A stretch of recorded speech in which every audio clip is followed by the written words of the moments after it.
Commemorative.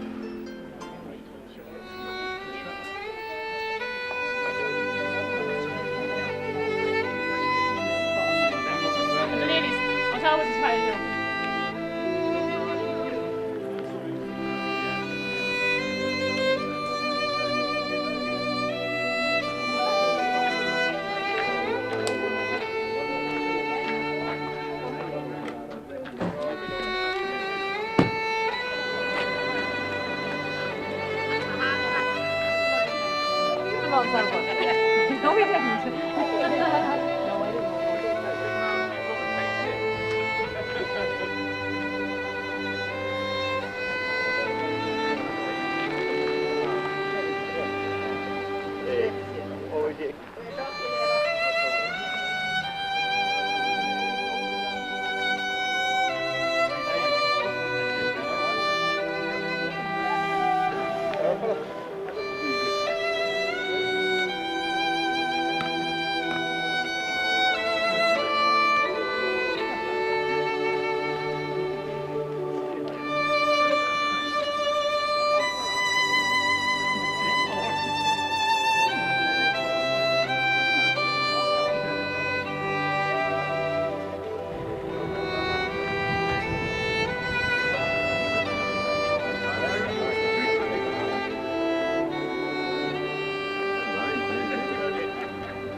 come here. You get your passport stamped.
Hello everybody, you're very welcome here tonight.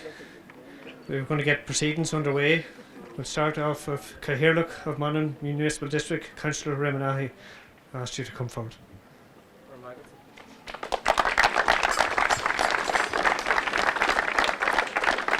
Thank you very much.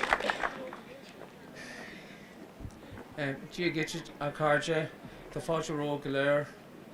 I would like to welcome the family of Ógie here tonight. It's Father Brendan, Mother Esther, Claire and Anya, and the extended family. I'd also want to welcome the Chairman of Monaghan County Council, Sean Conlon, Deputy Matt Carty, Senator Robbie Gallagher, and my fellow county councillors and MD members. I'd also want to welcome Jimmy Corkin, Chairman of Monaghan Harps, and all the Monaghan Harps members and the wider GEA community here today, and his many friends of Ógie's.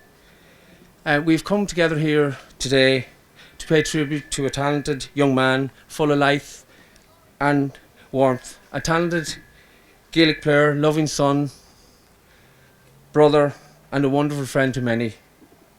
When Monaghan Harps GFC approached the Municipal District Council a couple of months ago with the idea of naming the road after Ógie, my fellow councillors and I felt this was a very fitting celebration of this vibrant life of Ógie, and we immediately supported the request and set in motion what we have here today with the assistance of the Municipal District Office and the members of the County Council Executive. From a young age, Ógie showed all the markers of excellence, from his ease of the Gaelic language, which his parents installed in him, his love of cars, his effort at hen-rearing, and to his many sporting talents, which culminated with a passion and graw for the GEA. Ógie was a proud captain of the Monaghan minor team in 2018, which won the Ulster title in Armagh. He made his parents proud by delivering his victory speech entirely through Gaelic. He was then invited to join the under-20 panel, and in 2021 was selected captain of the 2021 team, where he captained the Monaghan under-21 squad to victory over Donegal and Enniskillen in the Ulster semi-final.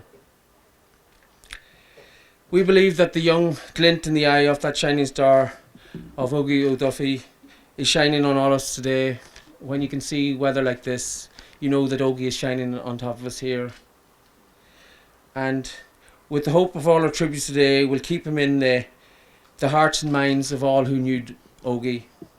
And without further ado, I wish to name this road and to announce the official opening of Slí Ógie Ó Dufaigh.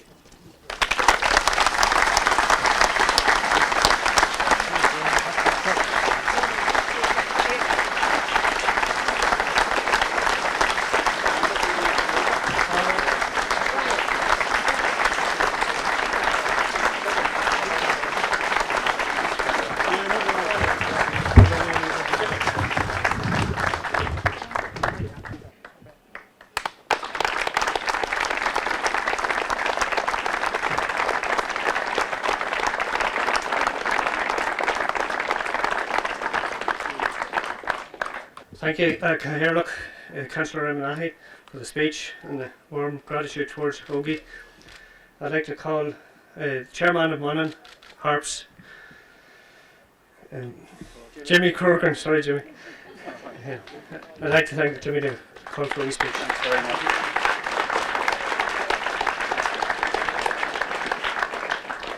Ladies and gentlemen, distinguished guests, players, colleagues and friends. Wow, it's amazing walking around the corner to see so many people here on such a special night. It's a night of remembrance and celebration to a very young leader that we looked up to in Monaghan Harps, and it's just brilliant to see you all here. It's a fitting tribute to a legend, so it is. On behalf of Monaghan Harps, I would like to thank Donald McElwain and all the staff of the council. When we came to them with the idea, an idea that was thought of by a past chairman, Sean McKenna, a fabulous idea that will be on this road every day we go down to our club. The last name we'll see is Ógie Dufaigh, that we bring onto the pitch with us. It was a fabulous idea that I know the family are very, very proud of, and it will be here for future generations to come. I'd like to thank the county councillors for passing the motion when we brought it to them. Every one of them were so accommodating and thought the idea was brilliant. So on behalf of Monaghan Harps, I would like to thank everybody that made this possible, and to you all for turning out. Thank you so much.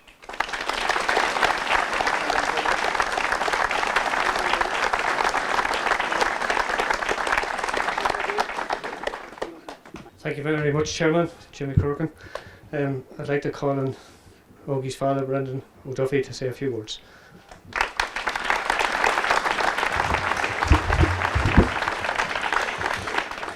I'm not sure if I should be looking this way or this way or this way. Tá neiread ahas ormsa bhean seo tróna fa coinne na hógad seo. Níor a tháinig Jimmy agus na cláirsaí thugam ra I dú sama agus an smuintir seo acu. Níor mábaltaí a creidhfuil. Coinne cibhne Ógie níor bhís dearmid deanta ar aithne le ginne eile. Níor tá an bailach seo anise ina dhé. I thank everybody involved in the naming of the road. First of all, Sean McKenna, who advanced the idea to Jimmy and to the Harps, who in turn went to the Municipal Council, and that it was accepted and embraced as a concept, and it was put out for consultation and accepted in very fast time. Donal was liaising with me, was so cooperative, etc., with the wording, the exact wording and the spelling, etc. And you may notice it's in Irish only. If it was in English, you'd have to have the Irish version of it by legislation, but if it's in Irish, you don't have to have the English version of it. So it is correct from a legislative point of view.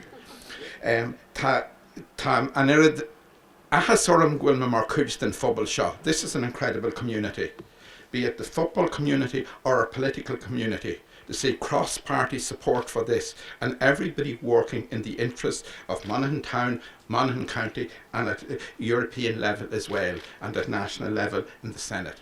So I appreciate everybody's involvement in this, as does Esther and Claire and Anya. We appreciate you turning out tonight. It's a big night for the Harps. It has been a difficult year for them, as it obviously has been as a family. And we hope that they will get up to senior level very fast, where they duly belong. And we will later on be unveiling a plaque in a few minutes, just as we enter the Harps Complex, and then the launch of a book, which is a kind of a scrapbook of memories and of articles and text messages and photographs, etc., of Ógie and his life and indeed his death. So, gur míle mai give a lig, tá sé gallant a bheith seohannacht, ócaid a hógan ar grí, agus a chun spin mai oring, tá lá grí mór galanta an líana inniu, go ddéireadh mar bhí an lá seo nuirí. Gur mai give.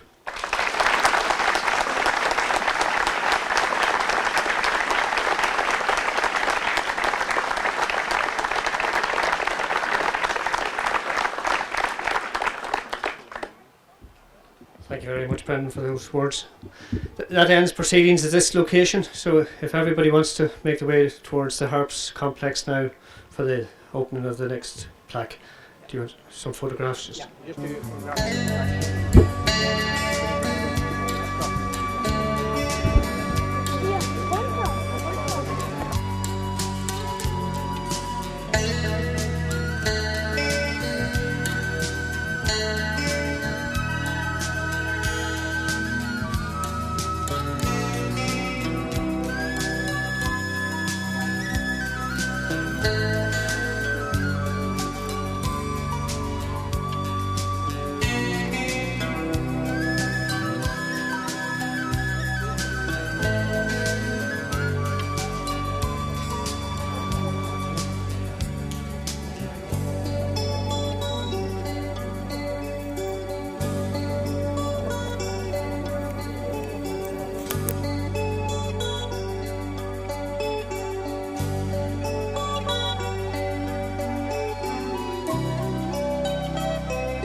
Nice mate.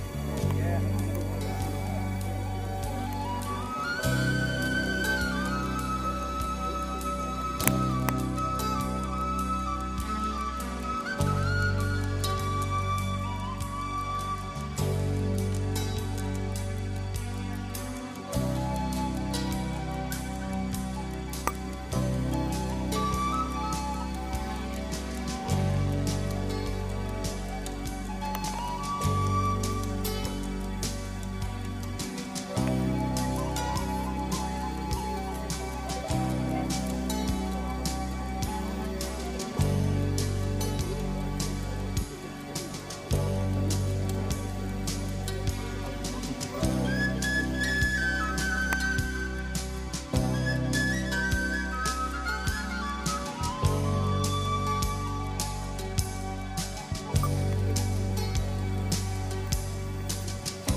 Right, folks.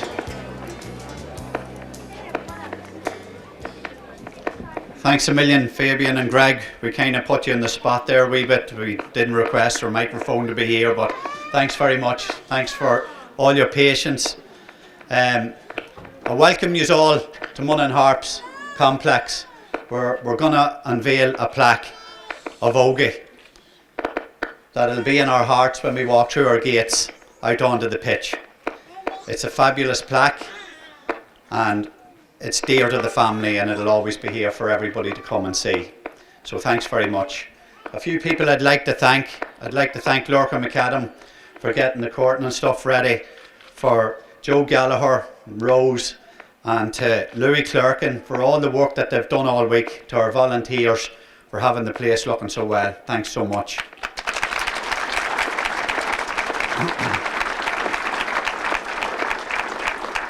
I would like to call on our captain, Aidan McInespy, and to Lachlan Power to come forward, please, to unveil the plaque.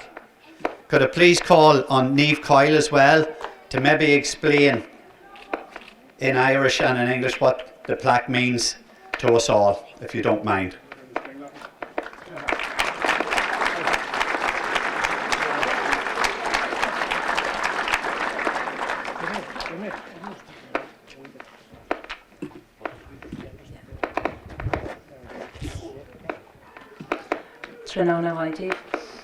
This is a bronze coated bilingual plaque, 18 inches by 30 inches, and it includes an image of Ógie with the cup after the Harps were crowned County Intermediate Champions in 2020. The Irish language wording was penned by Maureen McGillicole Connemara in a text message to Brendan shortly after Ógie's death. Maureen worked in College de Oriel and got to know Ógie quite well. Her description uncannily reflects the ideas penned posthumously by Harps senior team members to Ógie on the occasion of his birthday in November. Ideas which are summarised on the small granite plaque placed on his grave by the senior team. The following text appears on the plaque. Ógie Ó Dufaigh, 2001-2021. Where there is effort, attitude and desire, nothing is impossible. Stokach, ja wúncha, biower, brewer. Spriúil, sportúil, is lán le diúlacht.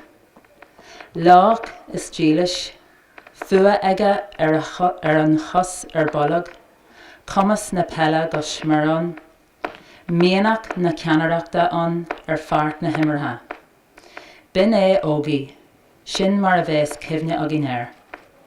A successful team beats with one heart. Monaghan Harps GFC. The Irish language text depicts Ógie as a mannerly, lively, fun-loving young fellow full of devilment, and that he was kind and loyal and hated injustice. That he had a great ability at football and was a leader on the field.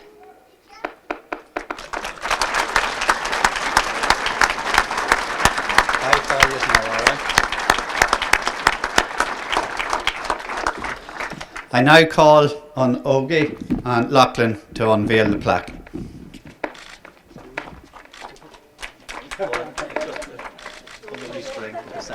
String at the side.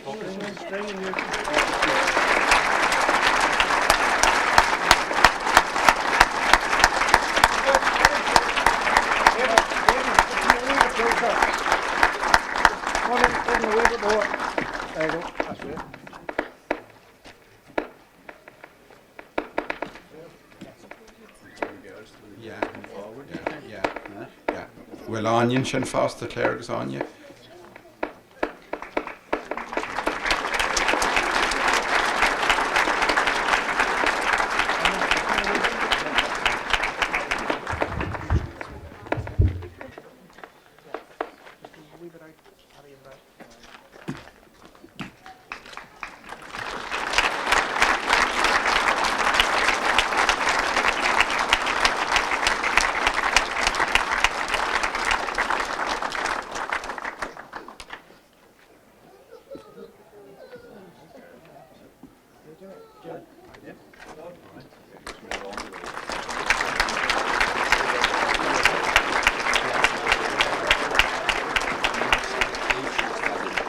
Now folks, thanks very much.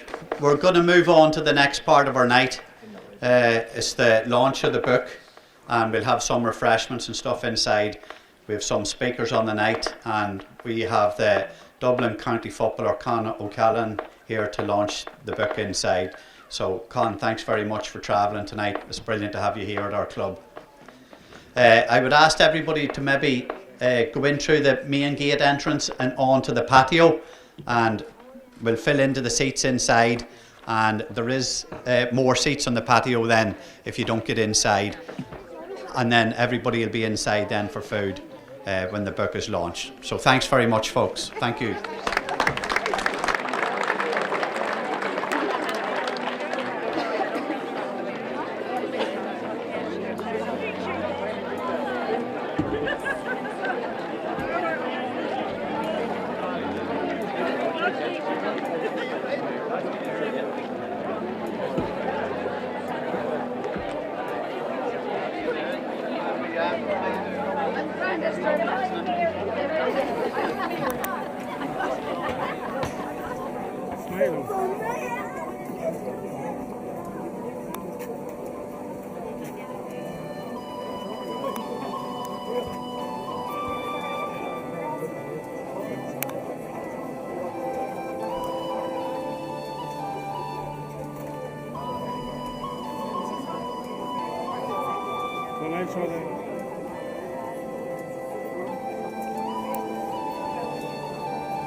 Again, Ushla, we're get Falsha and Shahanacht. Without further ado, we're going to get you some music just to get you in the mood. We're here because it is a sad occasion. It's a year after the untimely death of one of our own. As we all know, the GAA is a family, and we lost one of our family members last year. But we also want to use tonight as memories, as looking back, hearing the stories, hearing the fun, the laughter. He had such a positive impact on every single person in this room and every single person that was outside coming here tonight. So we want to hear these stories, and we're looking forward to hearing the people on stage sharing those stories with us. So as we know in Éireann, Bíonn muid ceallaire ar ceol, Bíonn muid ceallaire ar daosa, ar teanga, ar cluichí géalacha, agus tá muid chun táiseacht leis an ceol. So I'd like you all to give a very warm welcome to Éamon O'Corrin ar na P-Billen van Cúplaport a Henstúnia.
For míle maigad éimeanna sin galanta ar fad. Bugamidir aigadí ar géad ceoltar eile agus seo Evelyn ní Cahfuil ó Lara i neisgard an conda. Ir scolar de cid coláist ó Oriel agus Calína Roa an aithna eici ar Ógie Ó Dufaigh. Búla sin is cúpla port ar an chláirseach, so budamas mór G fasta.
Olin. Or míle maigad Evelyn Ashin. Fáilte rivahan dina mar a luí mé níos slíthe, agus cúise a gulmid an seo mar gulmid ag seolú lór. Ómas do Ógie, chuir le chéile ag Brendan Ó Dufaigh, agus bhhail an fáilte speisialta a chuiribhar speisialta an seánnacht ná peladar athlia Can Ó Callaghan.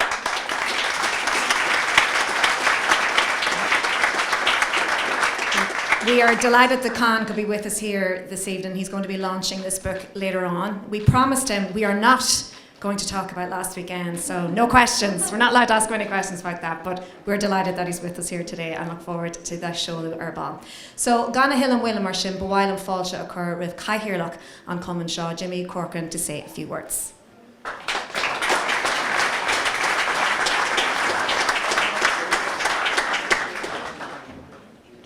Thanks, Brendan. Groan, you couldn't leave the blue and white at home for one night, so she couldn't, but she will let her away. Distinguished guests, friends, family and colleagues, and most importantly, the Ó Dufaigh family. On behalf of Monaghan Harps, I would like to welcome you all here to our fabulous complex, which looks amazing thanks to the efforts of Rose and Joe, Louis and all our volunteers for their hard work over the last few days. We are so lucky as a club to have so many hard-working volunteers who give up their free time to help make special nights like tonight run smoothly. It is a night of remembrance and celebration of a life of a very young man, a legend, a friend, a player and a true gentleman that was Ógie Ó Dufaigh. And to celebrate it in the company of the Ó Dufaigh family makes it extra special.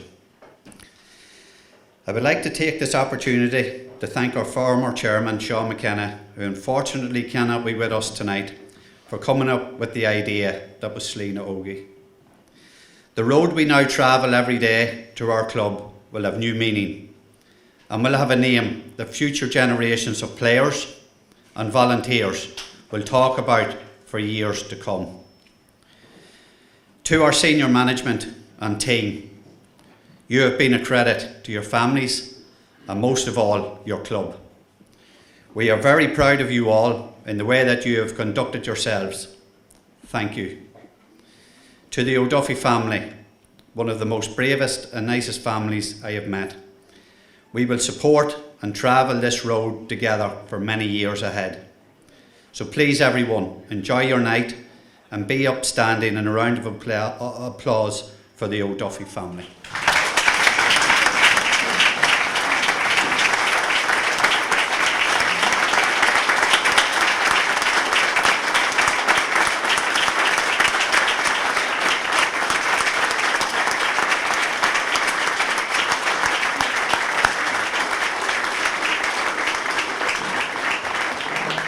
Na cléir sí a bú.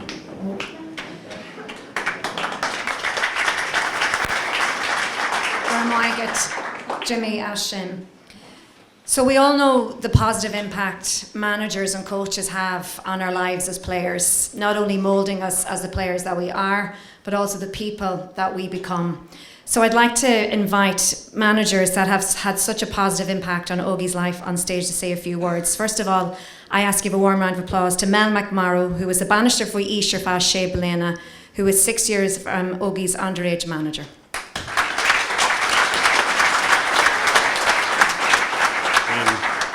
Thank you, Grania.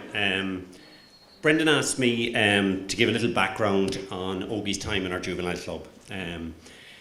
I was privileged and very fortunate to be in the position, same as many coaches that would have coached Ógie and worked with him when he was growing up. I'm going to try and explain his journey and just give you all kind of an insight into why we thought so much of him, in fact, why we loved him, all right? Just like all our players, Ógie would have started on our Saturday mornings with our morning coaching. This is the bedrock of the club, all right? Virtually all of our senior group would have come through and would have started and would have got their inspiration and their love of the game from Saturday mornings. Now, I want to make just a special word for two ladies in relation to Saturday morning. The coordinator, which is Una Ford, all right, was there when Ógie was there and is still there now, all right? And Mary White, who would be the first person that everybody sees when they go into the nursery as kids of 4 and 5 years of age. Ógie's coaches then in the more formative years, all right, Gráinne's right, I was with him for 6 years, but I wasn't there at the very start. And in his formative years, his principal coaches would have been Finbar Conlon and Chris Conway. Chris, in fact, was with Ógie from the very first day that he joined the club to the very day that he played his last game and then moved into our adult club. Helping the two lads was two other club legends, Brendan Burns, our honorary Kerryman, and Seamus McManus. Brendan, like Chris, would have also coached Ógie right through his teenage years. While I was not a coach, initially when Ógie was there, I remember him vividly. All right, he was a really enthusiastic kid. He was little jack-in-the-box, and little was definitely the word. He wore tracksuit bottoms all the time. They never left him. He didn't wear shorts. It was just, and more often than not, his shoelaces were untied. It was just, it was really strange. Now, even though he was the smallest in that whole group, and he was definitely the smallest, he insisted on playing in goals. You couldn't stop him playing in goals. I watched him all the time. You wanted to take him out. He was too small to play in goals, but he wanted to play in goals anyway. It didn't matter. And as anybody who has seen the very first stages of football, you're always putting the biggest kid in goals when they're young because it's a huge disadvantage to be small. Didn't stop Ógie. And even at that age, he had that little swagger. All right, he had that swagger. You just knew, right, that he was going to be a player. Now, I was lucky enough to start coaching with Ógie when he was 12. All right, and straight away I knew I had a gem in my hands. All right, he was a super footballer. He was married to with a brilliant attitude. He just had a great attitude, and he had this winning personality. His teammates loved him. We as coaches loved him. And the parents in the wider group, they all loved him, all right? And it was that young age, and it was really young, that you could see that he was a magnet. He was the centre for that group. And they all wanted to be around him. His enthusiasm was just infectious. So at that stage, we would have had that group as under 14s for 2 years. First year, Ógie would have been out of his age. And the group over that 2 years, like Ógie, all right, they were all pretty small, all right? They were all pretty small, so it was a trying time. And the results wouldn't have been great, all right, but Ógie's enthusiasm never waned. And over those 2 years, we would have lost a lot more games than we won, all right? And with Ógie, it was funny, no matter who you were playing, and we would play teams twice a year, and some of the teams gave us some very heavy beatings the first day. Ógie would still have thought when you were going back to the next games you were going to win. And even at half time when you were losing, and you might have been losing heavily, he still thought by the end of the game you were going to win. He never changed in that regard. Never changed, never didn't stop believing. Gradually, then, we moved into the older ages, all right? And gradually then, when we got to 16, this group started to get a little bit bigger. And we started to get our own back, and the team got very competitive. And Ógie was the centrepiece around this. He started to play in his favourite position, which was 6. And he just loved it. The game he could mould, even at a very young age. He could play the game on his terms, and he could make 2 teams do it. It was astonishing when you watched him, and just the confidence, and just his ability. It was remarkable. And it was something, unfortunately we are saying it posthumously, but even at the time we realised that we could see it. And he was a joy to behold. Now, in that year, we had progressed. We made 2 Division 1 finals. Unfortunately, we didn't get the job done.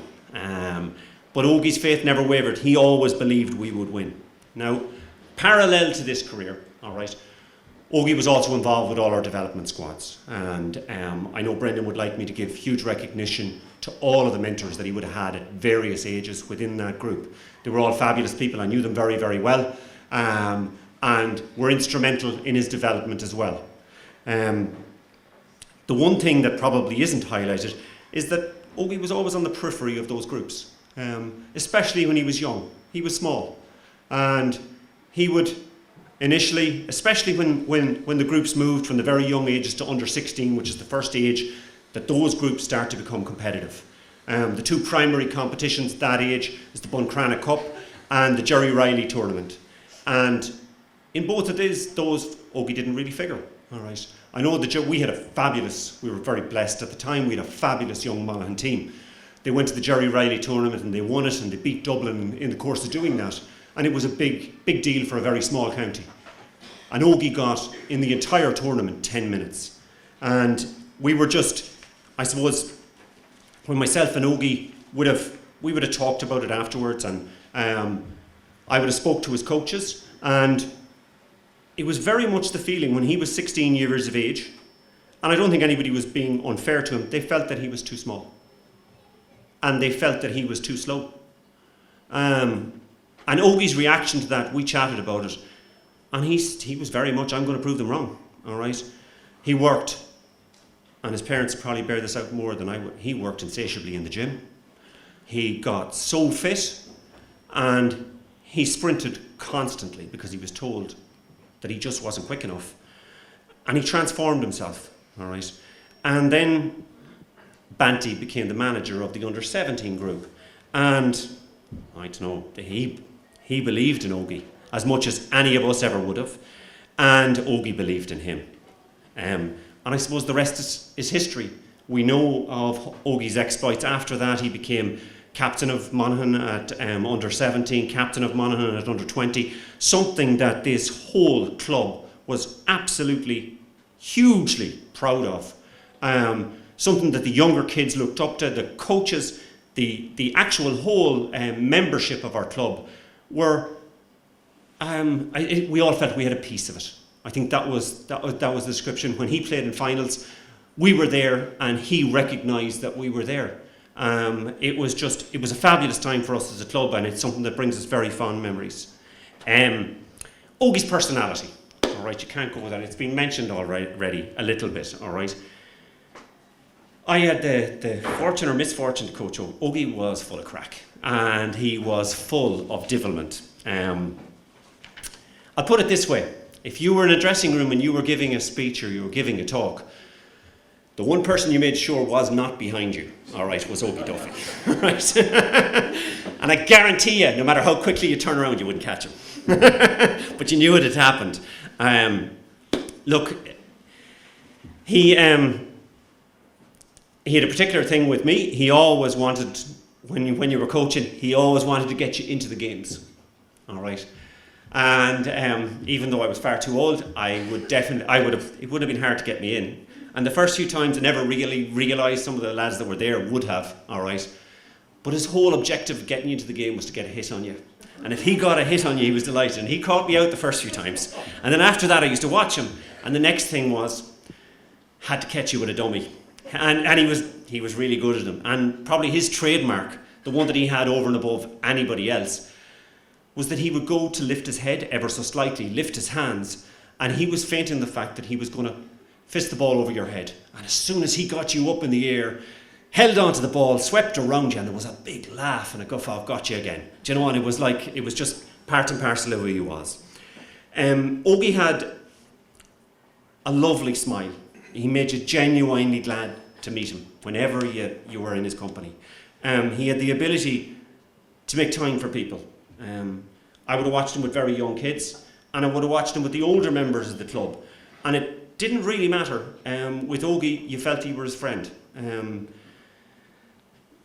Something that I alluded to earlier on, and that had happened when he was very young, but it happened far more so as he got older. Teammates gravitated towards him. He was the centre of everything. Now, he wasn't a big man for speeches, but he was as good a leader as I've ever come across when I was playing, and just a phenomenal leader for the group. He led by example, and I've heard loads of people say it, but he was the embodiment of it. As you know, he wasn't the biggest. I think I've said that a lot. Right? But he always played with his chest out. Always with his chest out and his head up. And he always met challenges head on, be it it didn't matter where it was. He only knew one way, and it was straight ahead. At the end of every session, we'd always try to finish the session with a game. This is a little anecdote on Ógie. And coming towards the end of it'd be 15, 20 minutes at the end, big game. It's a lot of clubs that do it, and a lot of teams do it, and we do it right at the end. And you'd be playing the game, and Ógie, you'd then start to realise that you were pretty much there at the finish. You had just started done, your hour and 15 minutes was done, and you were about to, and then he'd be saying, he'd be in your ear straight away. He'd be actually close to you. 5 more minutes. And you'd be kind of going, he was a very hard kid to say no to. And you'd be going, all right, 5 more minutes. And we'd play 5 more minutes. And just before the 5 more minutes, I'd be going, no, we just played 5 more minutes. Right, 5 more minutes. Then the next thing you'd hear, next score wins. All right, if you had to play. Next score could take a while. All right, next score would go in. He said, no. I said best of 2. Then it was up to 3. And then in the end, you'd find out 20, 25 minutes, half an hour later, you were still on the pitch. So everybody in the place, all the other coaches who used to give out, that Mel McMorrow, he's still on the pitch, or the parents that were waiting in the car park for their kids to come out. It wasn't my fault, it was Ógie's. One final anecdote, all right, and it's a more personal one to me, all right, and when Brendan asked me, I wanted the memory that I have, all right, it's actually a very recent one. And I have to explain a little bit of the background, and I'm sorry, I know I've gone on a little bit, all right. The memory that I treasure most is Ógie's final game as a juvenile with Monaghan Harps. The background I need to give first is when these boys were under 14, they qualified for an Ulster Féile final in Derry. And at the time it was, we decided we'd get tops for everybody, all right. I can hear the groans down the back. I'll explain to you why in a minute. Some of these boys will definitely won't like this. But we got tops to the boys, and we put on the back of it, we thought it would be a good idea, all right, vertically, harps. And with each letter, we decided that we'd have like a little sentence, all right, that would be just semi-inspirational, all right, but it was principles that we believed in as a team and as a club. So with each letter you had something. So with the H, we had heart sets us apart. With the A, it was like attitude was everything, and so on. You went down through it. Now, when I produced the tops, they loved them, all right. When they seen what was on the back of them, it was like a lead balloon hit the room, and the boys were going, oh no, and they were 14 years of age. You can't make us wear this, and it was kind of, it was funny. But as it progressed through 15 and 16, this became very much part of the group. We lived by it. We brought it up in meetings. It was very much something that we talked about beforehand. If Ógie was talking about, we talked about some elements of that. It became very much part of us. And as I said, our 16s got to 2 finals, but we didn't win. So then for whatever reason, when we were 17 and we were going through, it was never mentioned. It never came up in any of the meetings. I don't know why, all right, but it never did. So in our final game, and after the whole way up through all of their juvenile careers, that whole group, we had never won anything.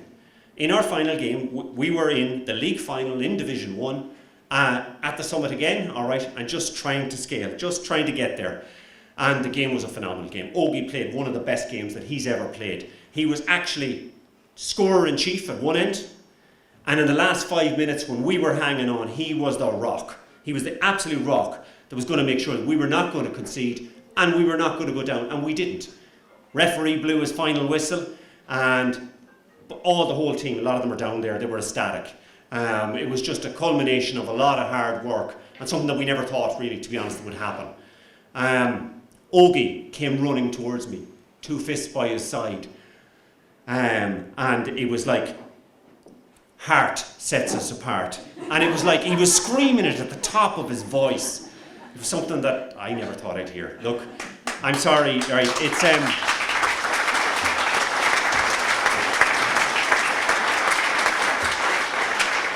to be honest, it probably describes him, heart set him apart, all right.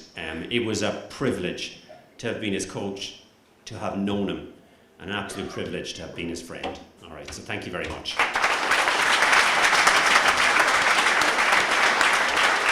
Goramaigad Mel Ashin, Gawailan Falsha, a Cornish Riv Paddy Kelly. Paddy is the Bannister Sheen Shiraksa club. He's the manager of the Harps senior team and was the manager when they brought them to the County Intermediate Championship title of 2020.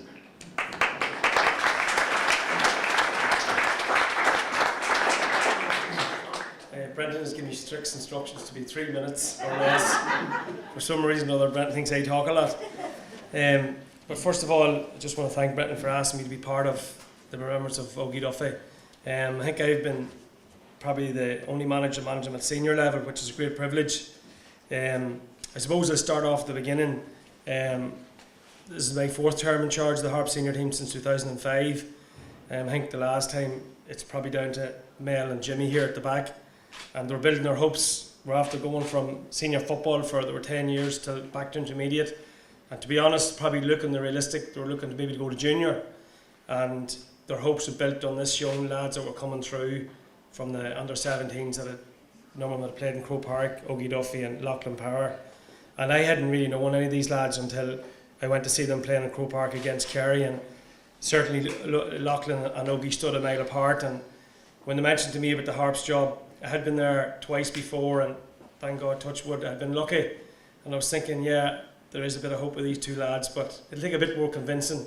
So anyway, after about 3-hour long chat, I took the job, and thank God I've been privileged to do so. But probably looking back on the last 2019 when we taken the job, I hadn't met Ógie at training or anything until he came to training. I'd never seen him before, and he landed training, and we played our first challenge game against Butler's Bridge, and we tried Ógie at corner forward, and didn't really work for him. And I said, I don't think he's going to work as a corner forward. Really, the ball wasn't going into him, and to be fair, he looked like a player that needed to get stuck in. So we said we'd try him at corner back, and what a revelation! Unreal. Bit by bit, we started picking teams off, and we always targeted we get to a league final, and we did, to be fair. And you probably march your young lads up and you put them against real strong teams. And we played Monaghan one day here in a league game, and we knew we were a wee bit off Monaghan, to be fair. They were probably one of the better teams in intermediate, and they went on to win Ulster that year. But we put Ógie and Tommy Freeman, and Ógie just couldn't wait to get at this challenge. Mark and Tommy, that was right up his street.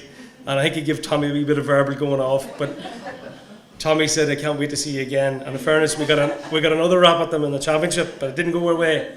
But when we got to the league semi-final, we had to beat Monaghan, and sure to us, Ógie was taking Tommy. Tommy never touched the ball that day, not once. Ógie set his sight on him, and it became very evident that Ógie was going to become a very good senior player for us. And like that, a young lad coming through, you don't want to pin too much hopes on him, but Ógie just relished the challenge, became a senior player, jumped through the command very quickly from a really rookie to becoming an outstanding senior player in that first year. And then the second year, I suppose, when we were going back for it, Ógie became a bit more, probably in a more central position, and we marched through the league that year. That was the start of COVID, and we didn't really get trained that much, and we done wee things throughout the year like Zoom meetings, and probably going to drop a name here, but we Stephen McAleer, very lucky in our club, a real Harps family, and Stephen going on to become a physio for the Tottenham Hotspurs, and we were doing wee things like that. We would take guests in and speak to them, especially the affiliation to the club and what it was like to become involved from an amateur status to professional status. And I remember we logged in, and I made sure all the boys had their cameras on, and I remember looking to see who was on, and we had a full house, and there I seen Ógie lying up again in the bed, phone in one hand, the laptop open. So I said, good man Ógie. So when Stephen was explaining where he came from and how we got and what he was seeing in his dressing room, you could see the likes of Ógie taking us all in, and you knew it was going to replicate on the football field. So then when we got back to football, I think we done a mini sevens tournament out here, and I left Ógie as one of the captains, but he was involved with under 20s, and they were starting to kick off. And but anyway, Ógie wanted to be part of that, but unfortunately couldn't be, and he became as much as he could. But in that year in the championship, we went through the league process with 4 games, and we lost the first one, won our second one, third one we got a trouncing. A lot of ourselves would argue no fault to our own, but anyway, we got beat here and we had to win our 4th game, and it was a difficult week that week in the club. But I made a few changes on the team and just spiced things up. And at the start of that game, it was a must-win game. We had to win the game to stay in the championship. And at the start of the game, we lost our goalkeeper, broke his collarbone. He saved a penalty. They scored 2 goals, and we were finding it difficult to get into the game. But bit by bit, we grew into the game. And I'll never forget, lucky enough, we have video footage of it. We got the ball at centre half back and gave it and took it and stuck it in the net, and we went on to win the game. And it was a platform for us to go on ahead and win a championship. We had a score difference. But that goal in Emyvale that day was needed by an inspirational player. And Ógie Dufaigh just outdone Sean and everybody that day. And that's, listen, the video footage is there. I'm not standing here making that up. But I suppose, you know, as a manager, like I would take probably my job, and every manager might do this different. I take great pride in seeing young lads coming on to the senior team and developing. And each year been a really big year for them in their development, becoming, you know, from maybe doing their leaving cert, going to college, maybe getting an apprenticeship or doing their college work and then getting a job, and seeing them right through to become senior players. It's as good to me as winning. And Ógie, you know, he was still at school when he was with us, and then he done his leaving, probably by default, Brendan was saying, with COVID. He got away in the smoke that day, but I remember ringing him, seeing how his training going, was he struggling maybe, or did he need time off for the leaving? And he said, no, we're going to get assessments, I'll be the best, I'll be at training, no bother. So he did that, but you just knew that Ógie was going to do well. And I remember distinctly nearly every conversation with him in depth, and I remember COVID had kicked in and he was working and they were going off work because of the break, and I don't know whether I suggested or maybe he suggested to me about getting a job. So I rang my brother and got him a job doing steel work, and it wouldn't be the most pleasant job. You'd be very dirty, but Ógie got stuck in. Didn't matter, Ógie. Boiler suit on, got stuck in, and I used to say to him, how's work going? And he loved it. But I remember asking my brother, how was Ógie getting on? And he said, brilliant lad, deadly lad, great worker. There was one particular incident where my brother was walking out the road and there was a delivery coming and Ógie was with him, and my brother couldn't leave. And Ógie said, I'll go. He says, I'll go and unload it. So on the way out the road, Jared was saying, geez, he doesn't even know the code to get the teleporter. How's he going to get the stuff lifted off? And about an hour and a half later, Ógie comes back in, and Jared said, how did you get it off? Oh, he says, I knew the code. Jared said, how? He said, no, I've been watching you typing it in. He says, I memorised it. So he wasn't sleeping, so he wasn't. So, you know, even his work ethic and work life spread onto the football field, and he became a hard worker for the team, and he was always there to back the boys up as well. So his work ethic throughout his life was phenomenal. Like, you know, as I say, at work, even on the training pitch, no stones left unturned. And I suppose the key to Ógie's life was the balance he had. And I probably spoke about this before. You know, he had balance for everybody. He wasn't over and he didn't throw his whole life into his football. He had a balance for everything. And obviously it worked for him. But you could see the turnout even tonight, even at his funeral, and that was a testament. So many different friends in different areas of life. Like, completely off the bat. Usually a guy's into football, he's not into guys into motor cars, but Ógie had friends everywhere, and everybody knew him. So just that balance. And if you're probably giving advice to any young lad, I suppose looking to young lads' word now, you'd be able to keep your balance. Live your life, you know, just get it in coordination, get it properly. And Ógie was a perfect example of that. I suppose when you look at what drew so many people to him, even on his football team, was his good nature. He had good nature for everybody. You know, even in the dressing room, he was coming off. You didn't see him flaunting his county stuff about, but he was good natured in everything he done. And like, there's only amount of things you can see but he done for people. But just even in personal life, to younger friends at school, I heard of different stories where I could even tell a personal story from home. There was a wee lad giving my wee girl a bit of grief. I was managing the harps, and unveil guys were coming up and giving her a bit of stick. So I was hearing this at home, and I said, you know what, tell Ógie to sort it out. So they were brave enough, and that ended it. Never any more problems. Ógie sorted it. Don't know what he did, but he sorted it.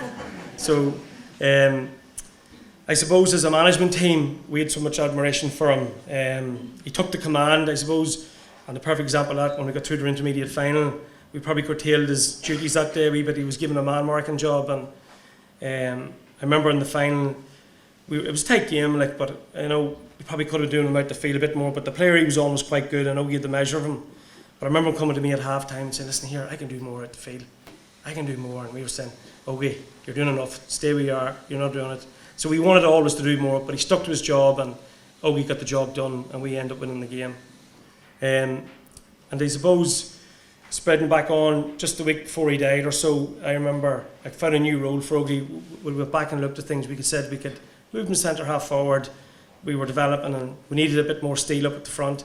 So we played our first game. I'd spoke to him a while before when he was in under 20s about playing a centre half forward. How did he feel?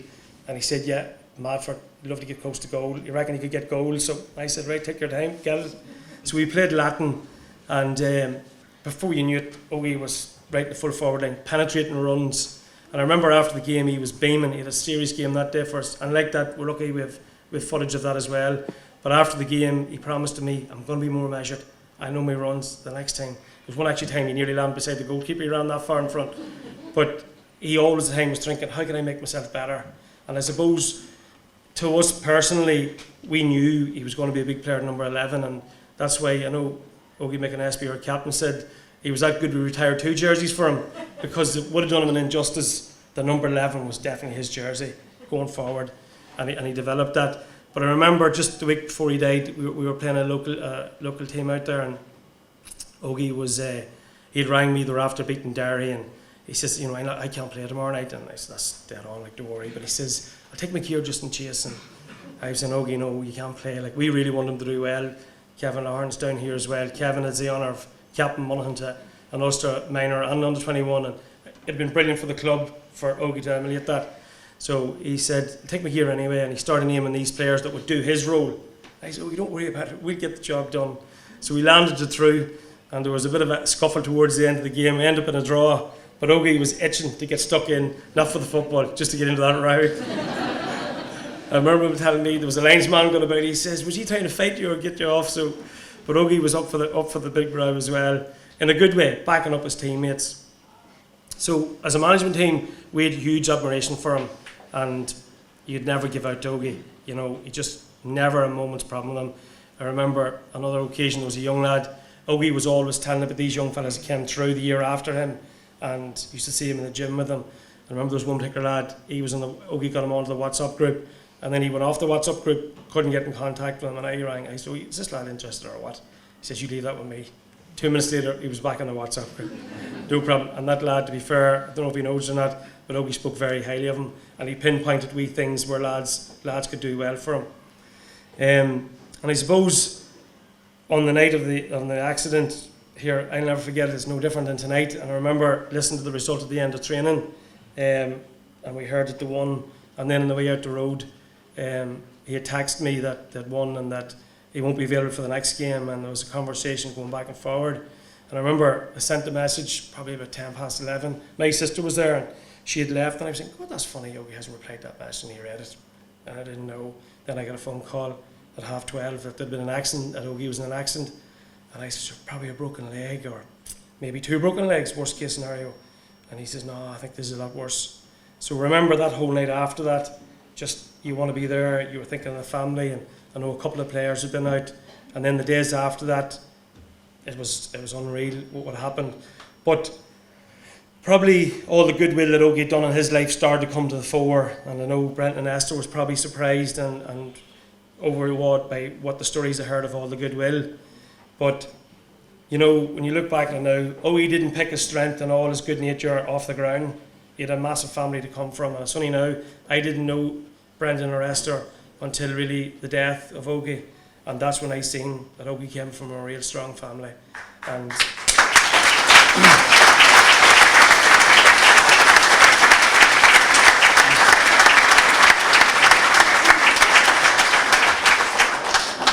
as a manager, you don't really get to know families that well, but certainly, and I have no doubt that if it's any other player, you would feel the very same. But as long as these bunch of boys are together, Ógie Duffy's heart will be in their heart, and you could even see that going forward. Even Brendan and Esther, this tonight is probably the last of the first of everything, and for the club to be part of that, I think that's a massive thing, and you can see by everybody here, Brendan and Esther, what it meant to the club here. I suppose I'm going to wrap it up now because, I'll finish up. But I suppose I want to finish up on one thing. Ógie came from a really good stability of juvenile football, really good coaches. Obviously, you can hear Mel talking about their principles, and that carried right through to senior football. And we came through a difficult couple of years, and probably for the strength of this club, the people in charge. Sometimes you're very critical and you look at yourself and you're trying to better yourself. Sometimes you have to look in the mirror saying they've done a very good job. And I know we're very honoured to have the likes of Una Ford here, who Una stuck by whenever.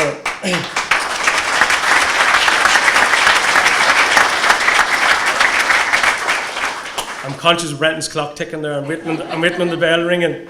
But I think it's only right to say these things. But when Ógie had died, we had met on the Saturday evening as a group, and unfortunately it was an experience I never really want to see again. But Una was there, and so was the club secretary, Nicola, and we were, listen, it takes a life upon itself.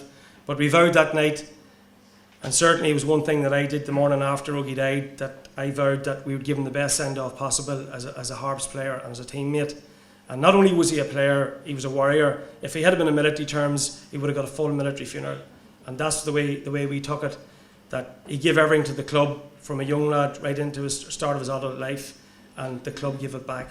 But the club, we were very lucky, and I think any parent looking in now, that they're very lucky with this club to have the support that they have, as I say, with Una and our committee, our chairman and Jimmy and all executives. So I just want to thank the club very much, and everybody else for here tonight.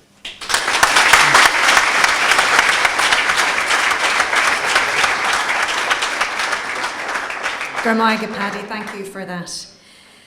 Ógie's death inspired James McGarrity, a Cookstown musician, to write the ballad of Loss Gone.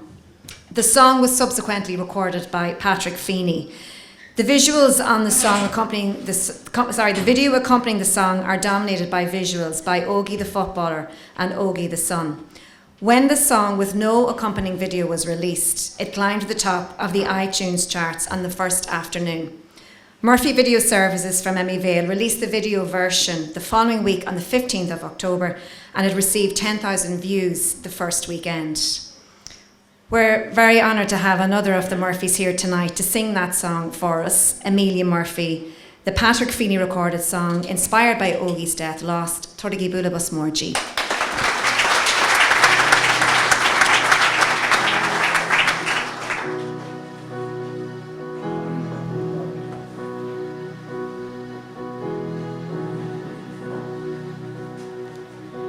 I only wish that I knew then what I know now.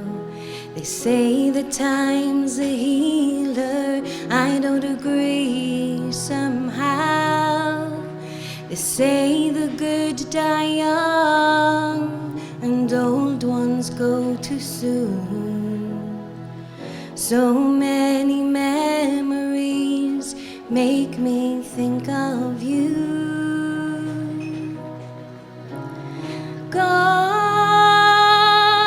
but not forgotten. Gone, taken too soon. Gone, and not returning. We'll meet in heaven one day soon. To wake up every morning and know that you're not here. You helped us through the dark times, made our troubles disappear. Your kind and gentle smile, we miss that most of all. You were our shining light and never let us fall.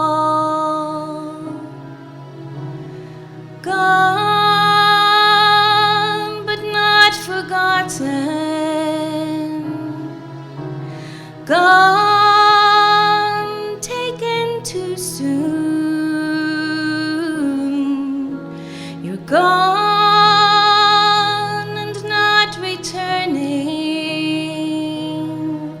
We'll meet in heaven one day soon. Gone, but not forgotten. Gone, taken too soon.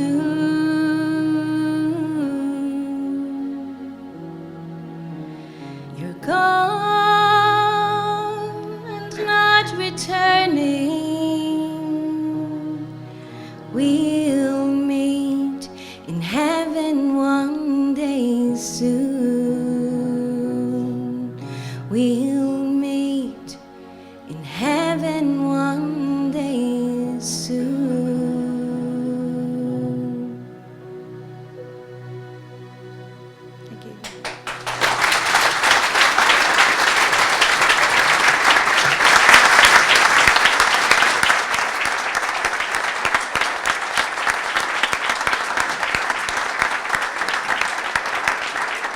For Amelia Ashin.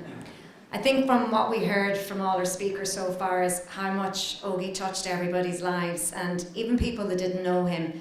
They were very moved and felt a massive connection to what had happened, and the family got so many letters, so many calls, and so many requests to help in many different ways. So one of those was Brendan and Esther received a letter from a woman called Mary Distell Rowe, a 70-year-old lady from Templemore in County Tipperary. She's written a poem about Ógie and was asking permission to publish this in a forthcoming book. And the family replied and said they'd be delighted for her to do that. So she is from Monaghan, she's from Curran and was a retired member of the Garda Síochána. And I suppose, like a lot of people during lockdown, was looking for something else to do and to pass her time and to ward off loneliness, and she took up writing poetry. She wrote a poem about Ógie and about the Monaghan senior team the day after his death, and it's included as one of 80 poems in her book entitled My Big Book of Poetry, A Granny's Journey Through COVID-19, and it was published on March the 1st, and I'd like to read that poem for you now. It's called Belter of a Day by Mary Distell Rowe. A dark cloud o'er the Drumlin hills brought belting power to the Farney men. Not a day to lower the code of the GAA. The tragic loss of a young comrade, destined to belt along with these men someday. A life cut short by a sudden stop. Sadness, pain, and anguish drives on the big men of Monaghan. Saluting the occasion with that tinge of sadness, strength came from somewhere, someplace. Soldiers in their ban and Gurram took up their mantle and fought to the bitter end. Just like Brendan Ógie Ó Dufaigh last night. He played, he won, he delivered. The fate stopped him on his earthly journey. Sudden, sad, and snatched away without warning. No comprehension, no understanding. A young man in his prime, taken away like a thief in the night. He will never be forgotten. Even in Ógie's passing, he drove on the Farney men. Silence, salute, and sensitivity prevailed. Then the battle was on, belting onwards and upwards, goals, points, style and precision. No puke football here. The purple patch and the fruits of the efforts of the orchard men were in vain.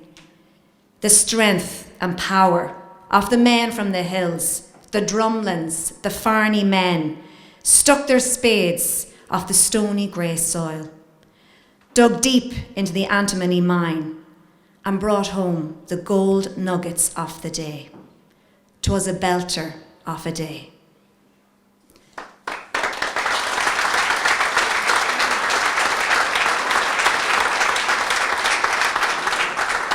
Don Alling Cumha ag Mary Distell Rowe.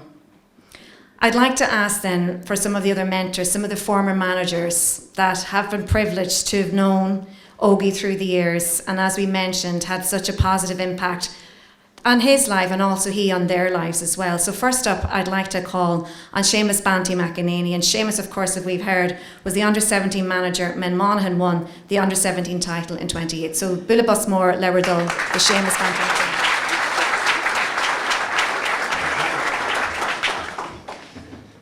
I think Paddy playing Ógie a corner forward is me playing Conor McManus a corner back. I don't know how you arrived at that, but anyhow, I'm just going to say a few short words. When I come in to manage the minor team along with David here and Tony in 18, we come in 17, maybe November 17, and you know, it was a group of lads. I'd only seen about 4 or 5 on the 16 games. The 2 finals that was mentioned early on, the Monaghan Harps played in, and I think maybe 2 of them was against Castleblaney, was it?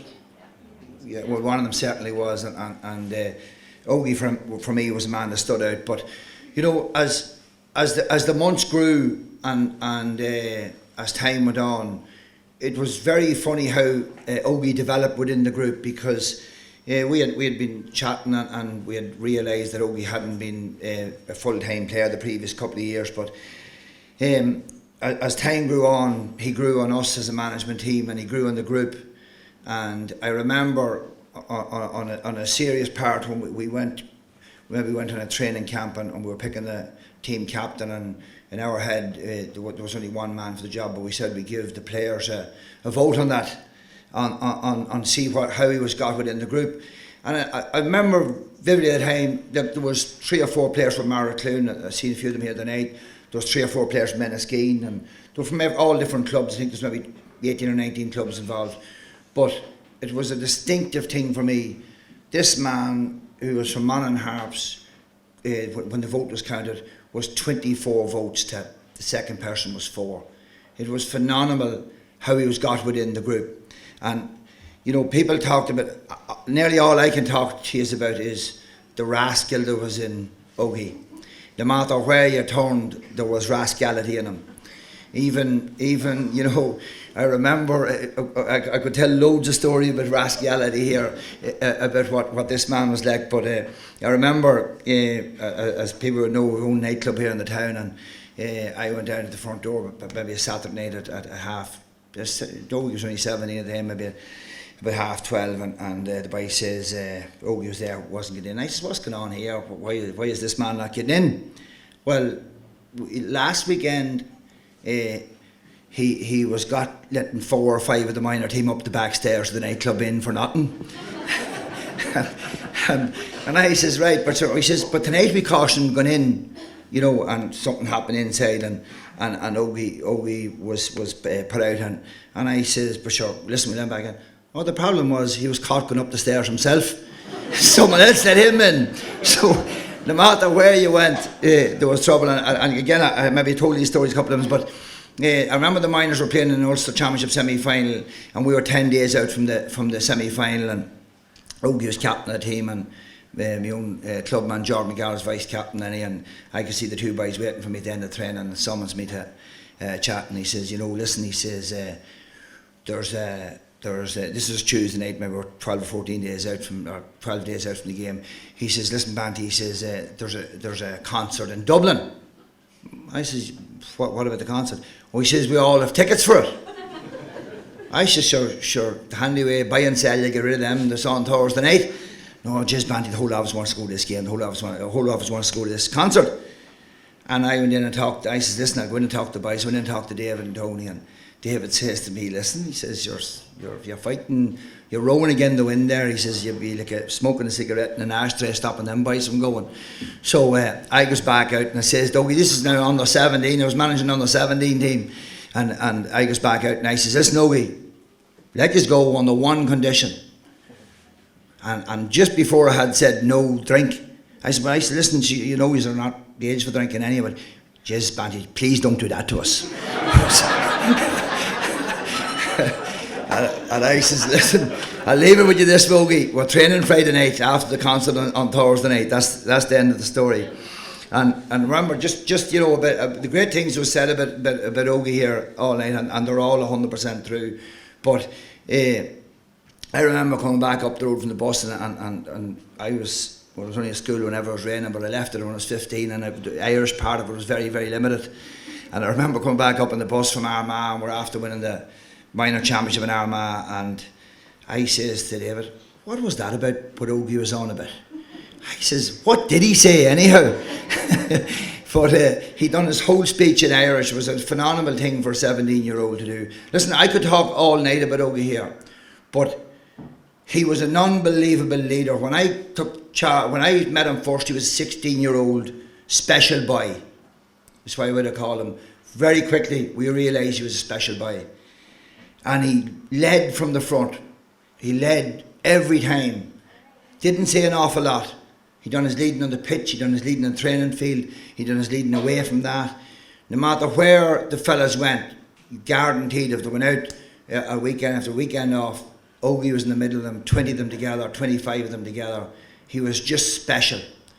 And in a different way, you know, I have left the Monaghan job a couple of 10 days ago, and in a different way, he helped make up my mind, believe it or not, in a small way. There's loads of reasons, but he helped make up my mind because there's a group of young fellas there, they're now 21 years of age, and Ógie was the glue for that group of fellas. And I know, there's a lot of them at the function last night and a lot of them here tonight, and it's been a difficult 12 months for them. And I think, that glue has been lost with that group of fellas, and I think, they should, rather than not having the glue to stick them, I think they should have the inspiration of Ógie behind them and decide that they want to play inter-county football for Monaghan in the future. I think, I'm just saying that to them lads if they're listening, that he was such a part of everything that happened with that group. And I would like for their sake and for the sake of Monaghan football that they would drive to play again, to play inter-county football, because they're a super special group of lads. But Ógie among them was unbelievably special in a load of ways, and I'm on about the leadership qualities, everything. I'll tell another story. I think Tony was with me this night. The night of the Armagh game that we beat in Armagh, we're talking about 17-year-olds, but we decided, I had a habit of saying, lads, listen, if you're going out tonight, go to Blaney. Because I had no nightclub in Blaney and I didn't get any trouble. I wasn't going to get any trouble in Blaney. But sure enough, they weren't happy enough that night, and myself and David and Tony heads into the West End, or into O'Connell, the West End, and when you're with McCaig, you're there for most of the night anyhow, but we were there for most of the night until the early hours in the morning, and we were going up the road, and going back up the road, and me and Tony was in a taxi going up the road at 5 o'clock in the morning, and we're well by our sell-by date anyhow. And I remember we text Ógie going up the road, where he is? He is home. No, he says, we're in Moors, are you coming?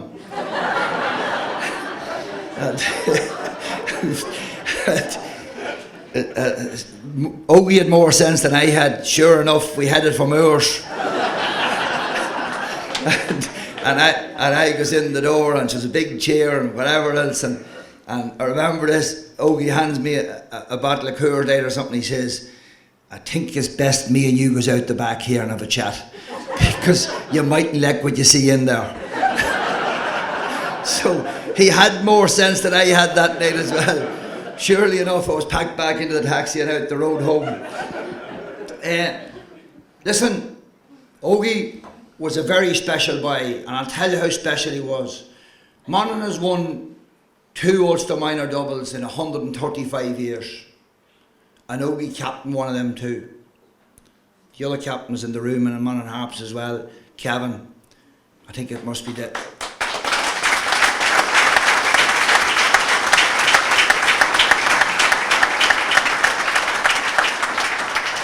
I think it must be the Corduff DNA that's in Kevin.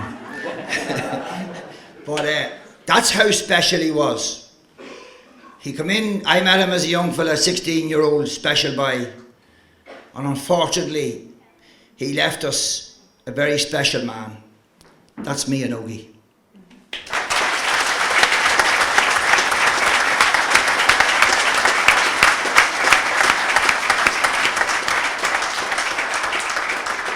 Gormaig at Seamus Ashin, just bhhail an fáilte gur nish raibh David an cúpla focail ará. David McKay, Gormaig.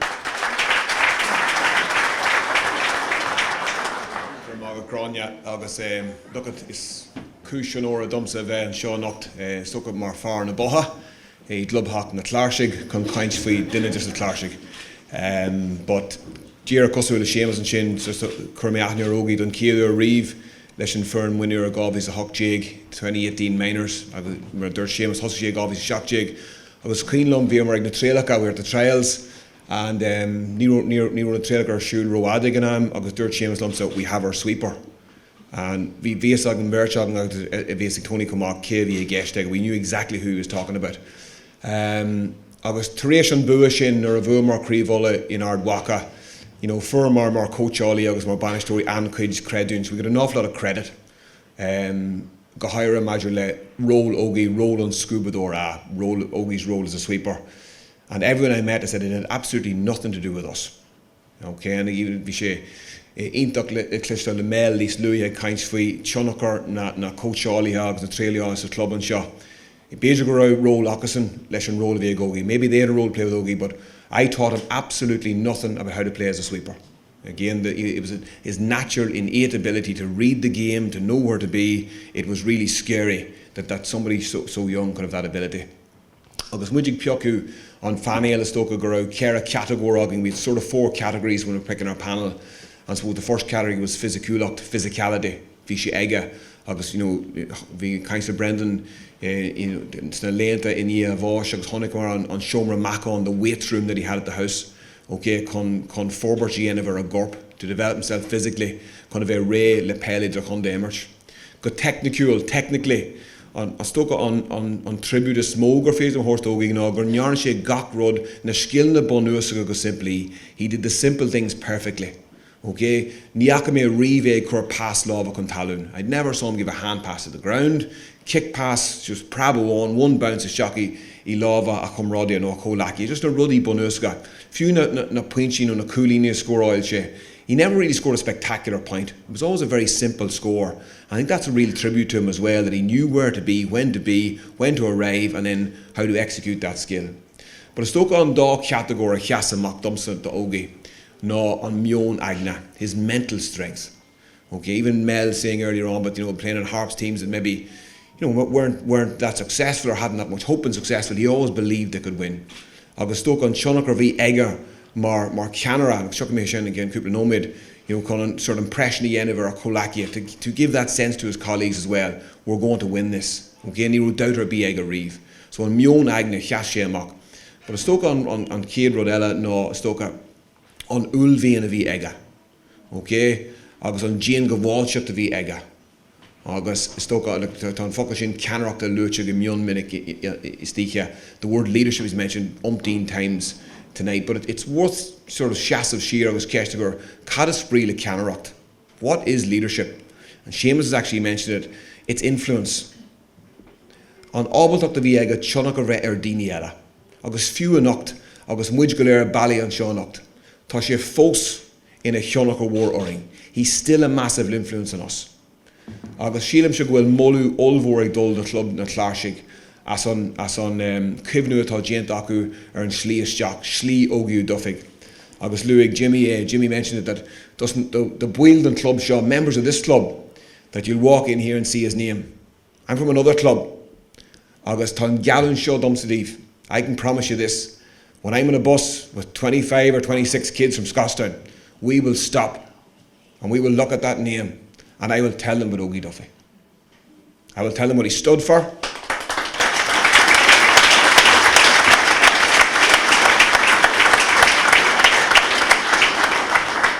Na Luchana Viega, the values that he had, and Paddy mentioned one on Korhamiak Shin, that balance, Tasha Ko Tawat of the Green Yoga, it's so important for young people. The privilege Elig Chat Tugum said, I have another privilege coming, I'm going to be principal of a local school in the town here, and I can guarantee us a role Shin, Gomeme Kainch fi Ógie Dufaigh.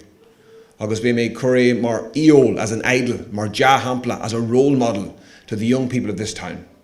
That they should look at him, look at the balance, look at the fun, look at the rascality, look at the commitment to sport, to physical health, to mental health, all of those things. He embodied them all. And I think it's very important tonight for our young people. It's really hard to see so many young people in the room that they're remembering Ógie Dufaigh. August Sean Fuckle score Togum to the last word I have to say. If you want to pay a tribute to him, let him influence you. Follow him, and you'll not be worse off for it. Grimmy and Marcus.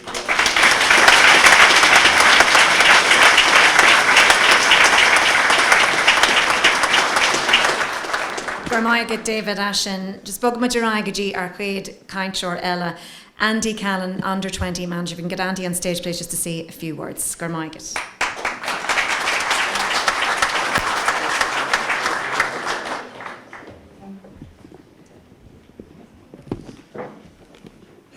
First thing I want to say, I just want to thank Brendan for asking me to speak here. It's a privilege, to be asked to speak about this man, Nate, and follow on all these wonderful words. Look, the Duffy family, Brendan, Esther, Claire, Anya, showing so much grace, dignity, just the way they've carried themselves this last year. They've been an inspiration to me. They've probably been an inspiration to a lot of families who have suffered grievous losses. It's just an incredible family. Just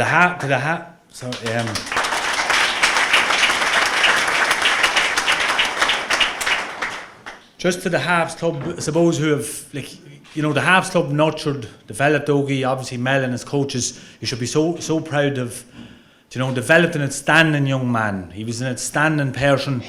I only got to know him in 20. I became the manager in early 20, just before COVID. We only had him maybe for 2-3. It's a disappointment for me. I never got to see really the rascality of him, because we only got him for 2 or 3 months in 2020, and COVID came in March.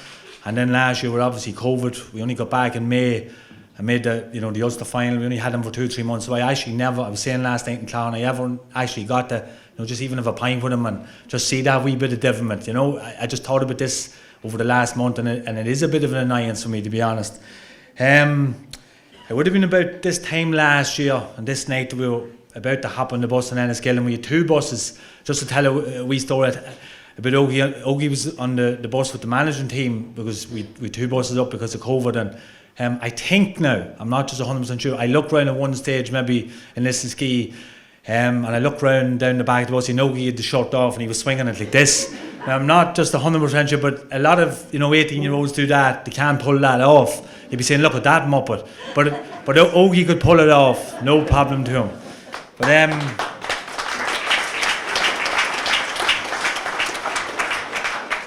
look, at the year has flown by. It's been like emotional, difficult at times. I genuinely think of him every day, 10 times a day, 20 times a day, every single day this last year. Look, Ógie was held in great esteem. His under 20 colleagues loved him. When we named him captain in Cloughan, you were looking at a few lads who maybe thinking they'd be captain, you're wondering, right, but the lads were genuinely delighted. Obviously all the Harps people, they love him, the local community loves him. Brendan, the father, telling me stories about, helping out foreign nationals at work, giving people's lifts home, stuff like that you only heard after, what happened last year. Just an incredible lad. I suppose for the Harps Club, going forward, touching David's point there, with leadership, I suppose how can you use, Ógie's legacy to drive forward? So, look, it is only something I was thinking about. Paddy Kelly asked you to do something, or all your juvenile coaches. So maybe a thing you could say is, what would Ógie do? So if you're asked to do 10 reps in the gym in 4 sets, you do your 10 reps in your 4 sets. If you're asked to do a 100-metre sprint, you don't stop at 90 metres. If you're asked to do 4 400s, you do your 4 400s. What would Ógie do? Because Ógie at the gym at home, and Brendan told me he'd be at home, and then after the gym it'd be steak. So for the Harps lads going forward, what would Ógie do? Let that be his legacy, to drive us forward and to play with courage, and pride and the spirit and the way he would have played, right, to bring us forward. Just the last thing, this is a wee bit of maybe it's a wee bit of make-believe and just something I'm thinking maybe he's looking down tonight on us. It might sound a wee bit strange, but there was a film in RT a couple of weeks ago. It was called 13 Days, and it was just a lot of young people here probably don't remember, but it was about the Cuban Missile Crisis, and the 2 Kennedys obviously played a big role in it. And I'm just thinking maybe Ógie tonight, he's up there and he's looking down, and he's the Lay of the Roads after being, named after him, and he might be sitting with maybe JFK or RFK, and he's saying tonight, well, I had a road named after me tonight. And JFK says, well, I have an airport named after me. And then Bobby Kennedy says, I have an American football stadium named after me in Washington. And Ógie would turn around and he'd say, yeah, you boys were in your 40s though, I was only 19.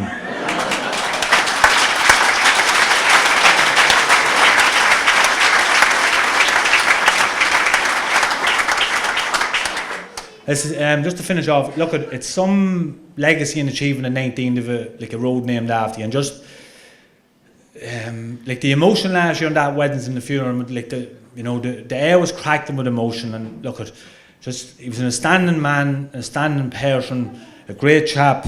Everything he's got, all the tributes attributes to him, it's been fully deserved. Look, he was a gem of a person. Thank you.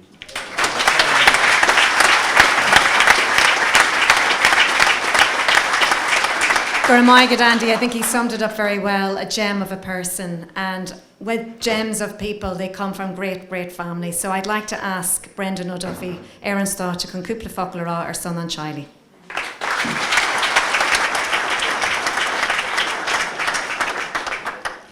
Gur míle maigad gráine agus tá fáilte over ligan Shahanacht. I'm afraid I have a script unlike virtually all the previous more eloquent speakers than me who were able to speak fluently without notes. Ach nílig for Ógie Hanjarmad, he will not be forgotten. And those are the words that appear on the plaque that was unveiled last night in Clachan. And he certainly won't be forgotten, and we as a family feel blessed to have had many positive and worthwhile experiences as we perpetuated Ógie's memory during the year. So many good things, if you like, have happened or have come out of this tragedy. And I think of even all the journalists and writers who've written about him and incorporated him into Gaelic football columns and reports, especially those reporters and writers from a local background, such as Dick Clerkin and Colm Shalvey and Shane Hannon and Malachy Clerkin. I undertook a number of interviews. Rinma Agalev le TG Cahar, Cockishnia the Ógie Boss, I le Ling Crave Olu, and Shin Rinma Agalev le Philip Boucher Hayes Ern Claire Bourne Show. Agus and Shin Rodney Edwards interviewed the family, and the subsequent article appeared in the Sunday Independent. Agus and Shin Rin Michelle Nicriana, Agalev Fadilum, the radio na Gaeltachta, and that was broadcast at the beginning of January. Why did I do those interviews? Well, I didn't ask to do any of them, but I felt as a father, as a member of a family who'd received so much from every community, that I wanted to give something back, that I wanted to talk about grief, that I wanted to talk about the Ógie that we knew and what happened to him. And hoping, fingers crossed, that I would have helped somebody along the way, somebody else who was suffering a similar tragedy. And I noticed from speaking to parents who have lost sons or daughters, maybe 10, 20, indeed 30 years ago, that this hurt never goes away. You never get adjusted to it. You never get back to the way you were. You probably gradually, over a long period of time, accept your new reality without your son. But níl armor bí gan lachan tú leis, gwil tú herish. Lá thórí honnig banas ran a farsa Johan T agus ban a cailmach I héan. A lady from Ranafast came into the house the morning of the funeral, and she herself had lost a son in a tragedy in northwest Donegal about 4 or 5 years ago. And I asked her, does it get any easier? Nearly she yangi's fossa. And she looked at me strangely and said, Brendan Bishop, Lian Salames Agagwil Shamaru. It'll be a year before you realise that he's dead. And I suppose the first year you busy yourself and you've a lot to do to tie up all loose ends. So probably that is in front of us. Nevertheless, we are working, getting on with our lives from day to day. As another person said to me, who had a tragedy in the family, they are living their lives in black and white. That there's something somber there, or maybe not the euphoria, the levels of euphoria that you would have reached in the past. So I suppose that's why I did those interviews. To make a connection with other people who were suffering, who were hurt, who had loss as well.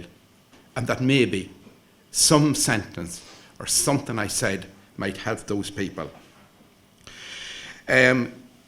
Harla Kujwar, Ruddy a hug Ortach doing, Ruddy a hug Mishnach doing, Liling na Bliana. So there were a lot of areas that give us courage, that helped us along and supported us. Mar hampel of run board conda dúning al gansi iver a sé oring, agus vi sé frémelt, agus vi sé sheeni hega han dinja vi gimmert ni hishin a mariue. Codaline actually dedicated a song at their concert in Belfast. Brother, the song Brother, I'm not familiar with it. Will this song of your brother? No. I'm looking the wrong direction to see if anybody recognises it, probably. But apparently it's quite a famous song, and it was the only band. He certainly wasn't a music connoisseur, if you like, but he did like Codaline, and I had a few CDs of them. I noticed them missing, and I didn't find them until maybe a month after his death in his room. So the Sim Ógie and Codaline, it was a nice gesture, if you like, the night before his month's mind mass, that they actually dedicated a song at their concert. Tá níl song with Larry McCluskey and Shaho Carrick Emmett Sanocht, ach Jimmer Larry leis na development squads, agus Conishid Suicide Chagwell in a Chéal agus in Carges. Larry is at the College of Art and Design, and he actually painted a portrait of Ógie. It's part of the exhibition over there on my right. A lovely gesture as well. The John Hyland sponsored player of the match in the All-Ireland minor final was renamed the Ógie Ó Dufaigh Memorial Award. He sought our permission, and of course we were delighted. And I suppose people want to help, and they want to reach out to you as well. And the least that we as a family can do is to reciprocate that, and to embrace that, and to acknowledge that help that so many people have given us.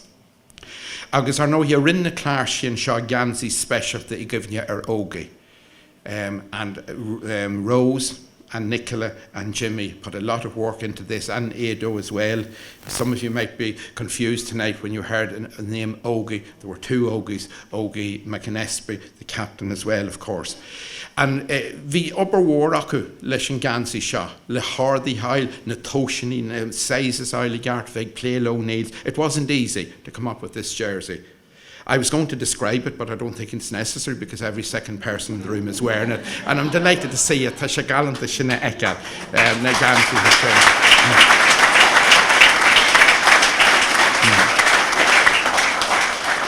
And those jerseys are scattered around the road, around the world, and we have seen them. I'm not too sure where Kevin Loughran was, but it was a very remote, dilapidated skiing na bhí siad ag an am, agus tá siad le feiceal ahanach, agus tá sin galanta eiceal. Then on Ógie's birthday was on the 5th of November, and that coincided with Monaghan Harps' last game at senior ranks for the time being. Agus Jeir Banistíocht na Fórne ormsa Lorch leis an Éireann is tís na siomrí léasting ar bhí tlíthe hart. Agus by privilege thú Lorch low. So I was invited to speak to the team at the end of the season, at the end of that match, the end of the season, and it was a privilege for me to do so, where I complimented them on their behaviour and how they conducted themselves and their contribution to help us to heal from our loss, etc. I told them to take care of themselves, to take care of each other, and to mind their mental health, etc. And, you know, playing sport has to be one of the greatest factors in helping and supporting good mental health. I think I said the day at the graveside, I mentioned people's mental health and the support and the funding that the GAA gets. If it got tenfold of the funding it gets, be it at local level or national level, it still would not be sufficient for the work that they do, be it at local level, at county level, or at a provincial level, or at national level. If that was, I asked the question last night out in Cloughan, if these guys that are here tonight in the Harps or in any other club in Monaghan or indeed anywhere in Ireland weren't playing football, what would they be doing? What would fill that vacuum? So I think as parents we have to appreciate the role that the GAA plays. And the GAA is not an anonymous organisation, it's the complete opposite. It's people in voluntary roles who are given of their time day after day, week after week, and for years, like Jimmy and Mel and Tony and Andy and David and Paddy and Nicola and Rose and everybody. Some of the jobs mightn't be the most colourful jobs in the club, but nevertheless they're undertaken by people who are committed to the club, committed to the young people in the area.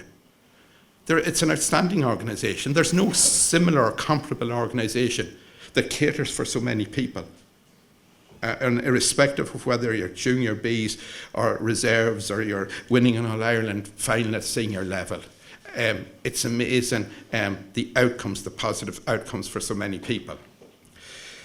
College de Oriel won a World Cup final. It certainly wouldn't be A or B or indeed C level, but Desi Moan and Vinnie Corrie were in with us that evening, and they were discussing that match as if it was an All-Ireland final, that they got as enthused about it and got as involved in it, irrespective of the level that the competition was.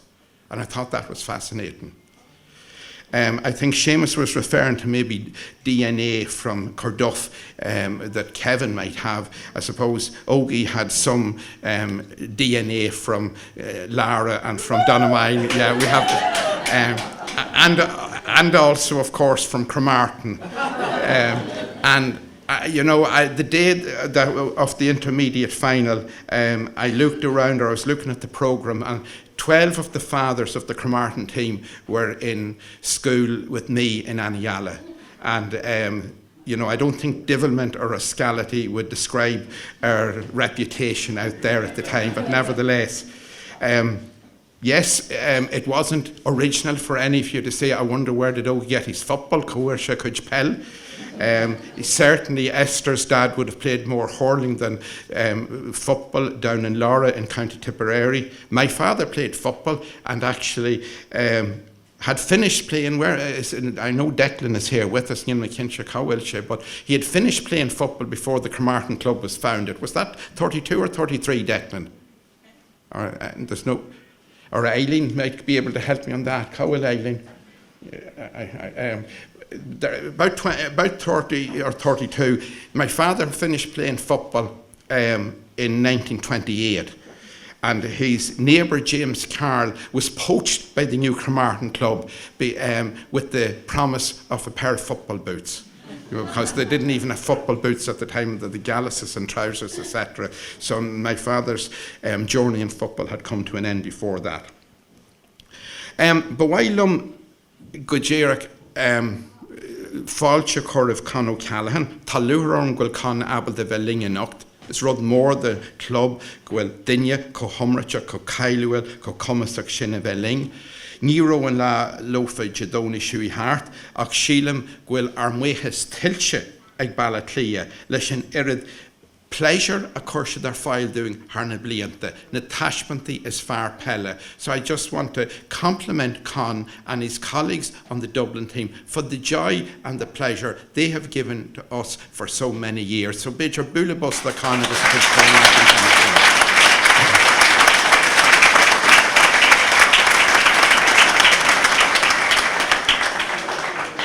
Now, in Achmisha ag Molu Con, Bwailam Gajir Kupla Abert a Lave, a Fulcius in Alt an Irish Independent, no independent.age is Saffron Sui Hart. So just for those of you, the one or two in the room that may not be aware of the prowess of Con, this quoting, paraphrasing what was in a paper on the independent.ie last Saturday. As the Cork game demonstrated, the Dublin attack, for all the talent of its various components, has nothing to revolve around when Con O'Callaghan isn't there. It lacks a central force, it lacks its best ball winner, it lacks its quickest and strongest member, its greatest goal threat. It's not that Dublin attack can't function without him, it's just they're less explosive. If O'Callaghan doesn't play, it's far easier to envisage Dublin. If he does play, it's far easier to envisage Dublin continuing their spell of superiority over Kerry. And assuming, however, that Dublin start without him, Kerry are the likely winners. So the speculation for the match was all surrounded by Con playing or not playing, and he was carrying an injury, and possibly many commentators would say that that little bit extra and contribution from player of the ability of Con would have been sufficient to get them across the line. But I suppose that's speculation now. And people, we talk about Ógie. This time last year, we talked in facts about what he achieved and where he was going and what he had done at minor level and under 20. After that, with Ógie, the speculation.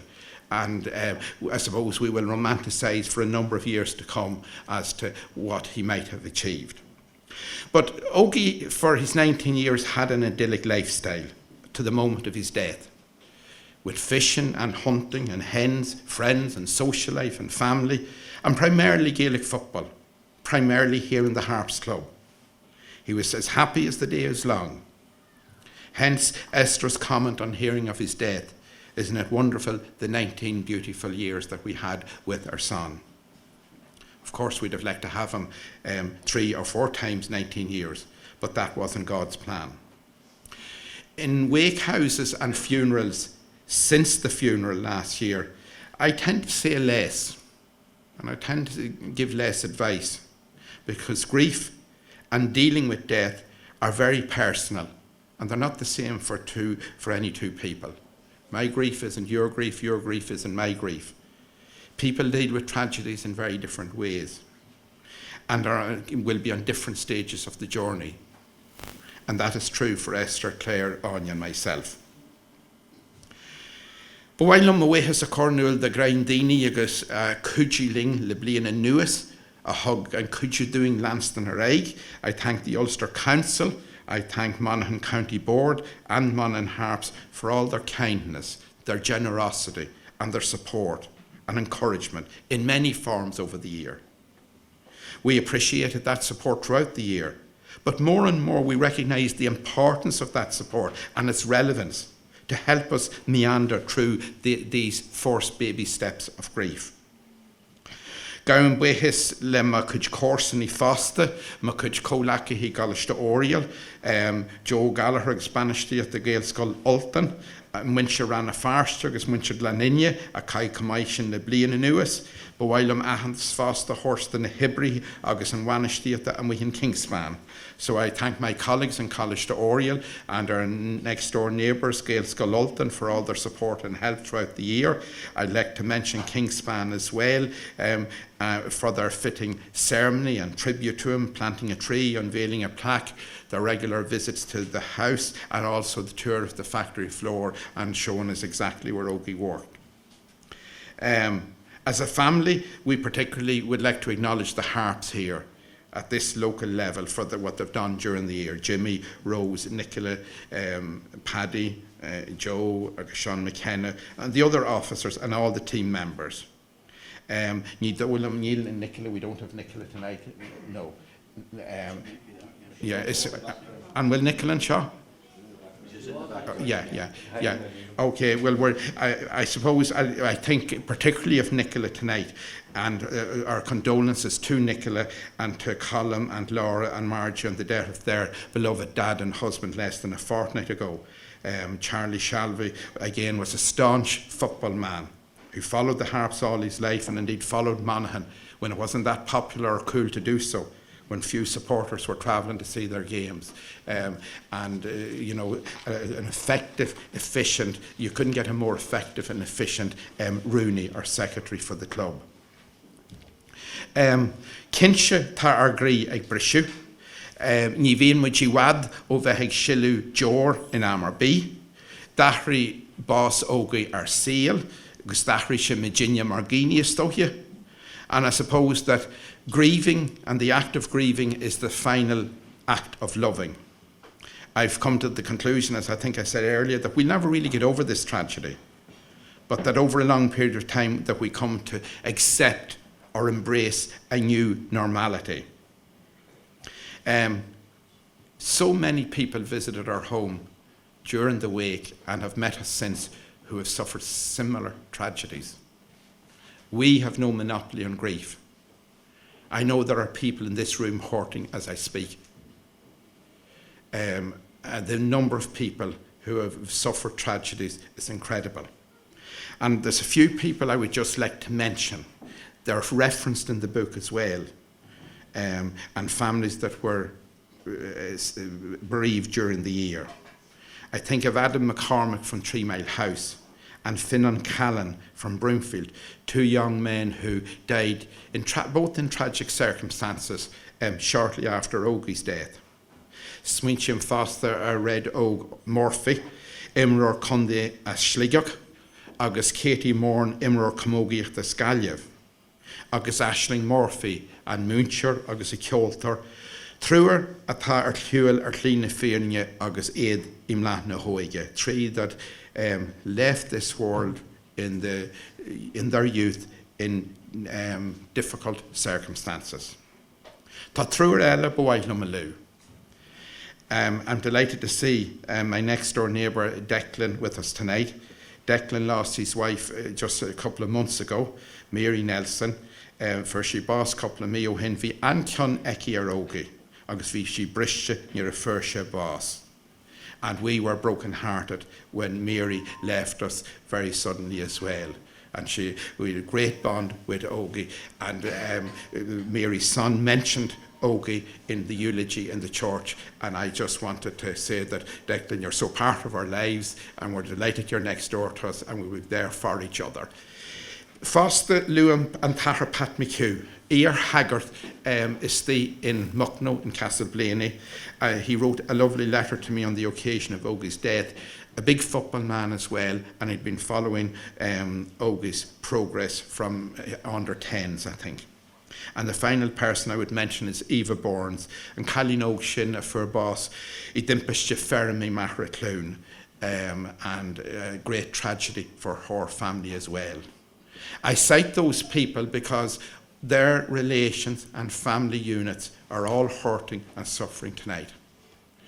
It would be inappropriate not to acknowledge that hurt tonight, even though it is a celebration for the club, it's a commemoration, and there's a lot of positives in tonight.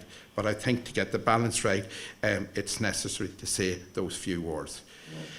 Luckily, there was no clock on me there, but Shin Mé Rea Canch. So on behalf of Esther and Anya and Claire and myself, I really want to appreciate and thank you for coming out tonight. It's very humbling, it's very overwhelming that all of you are here because of Ógie, because of our son.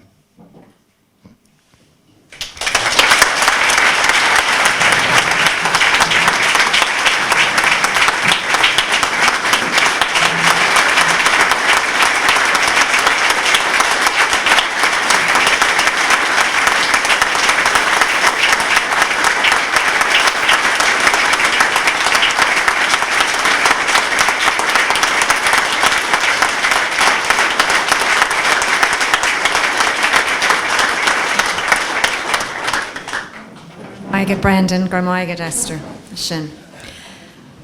Bogam your aige J an Actramore Ellis and Ihan nach Tomwich con on lore a Hiolu. Almost the Ógie. Agus lore all in Bemish and Anfeckler Shin agus Besha Lecanic or Ball. We'll soon be able to buy some of these books, they're €10 each, but we'll be giving you more details on that later on tonight.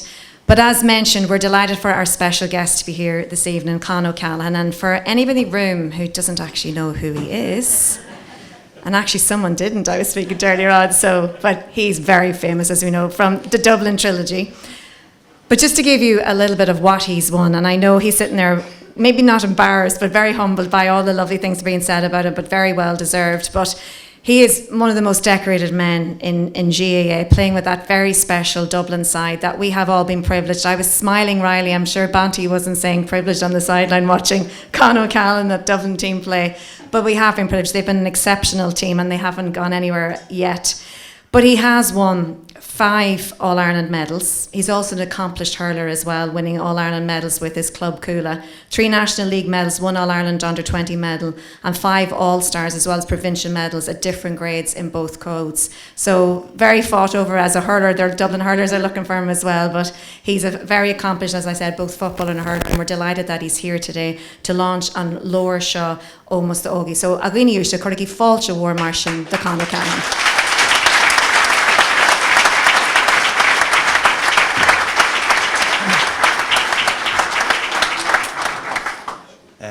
Yeah, gur mí mágah ar dús bháil buíochas go ála Brendan agus le gachtain an seoch go bhfuil mé páirteach san ihe speisialta seo déanamh comár agus ceilóra ar héal Ógie duine speisialta. Ní raibh aithne agam go pásanta ach an méid a lé mé an airí an méid a lé mé sa leabhar a cheol Brendan dom níos luath ar inné agus an méid a chuala mé an nocht. Duine speisialta bhí ann, mar dúirt Banty neart dúirnta, but I suppose ceanara agus eisiom lór a cheas amachtam. And why I say that he was a leader, why it seems to me that he was such a leader, it's very obvious coming up from the city where there's obviously we have bigger clubs, like my club has 3,000 members or whatever, but the amount of people that I see out here, that you wouldn't get that from a club up in Dublin, and it's amazing to see the amount of people that Ógie was able to forge a bond and connection with, not just young people, not just the friends that he played with, because he obviously had a very strong bond with those people, but with the entire group and the entire people in this room. It's very, very obvious for me to come in as an outsider to see that there was that special connection there, and that he really did touch a lot of people. A little thing that Brendan speculated on, I suppose, but that you could have speculated on his career or whatever, from what I've heard and from what I did read, and Banty would know himself, is that he probably was destined to play for the footballers. And it's easy to say now, it's easy to say that Dublin would have won if I was playing, but what I would say is that I would have loved to have been able to play against him. I'm obviously not from the same county, but from what I've heard tonight, from what the people have told me, he really did seem like a leader. And I suppose one of the biggest compliments you can give to someone in football, and something that we talk about in the Dublin team, is to have a connection, a real deep bond and connection with those lads that you play with, both on and off the pitch. It's very obvious that he did have that, and it's something that, you know, I can honestly say that it'd be something that I'd want from all the players that I play with, and he'd be someone that circumstances didn't allow for me to play against him, but if you had a choice, he'd be the type of person that I want on my team and that I want to have my back, because from everything that I have heard and everything that I have read, it's very obvious that that's the type of person he was. Again, thank you so much for inviting me. It's a real privilege to be part of this very special, intimate occasion where we're celebrating an amazing young man. So yeah, thanks a million for inviting me into the club. It's a fantastic occasion you put on. You're obviously a really, really tight community, and that's something that I admire. The support that you have seemed to have shown each other is something that I feel really privileged to be a part of tonight. So yeah, thank you very much for having me.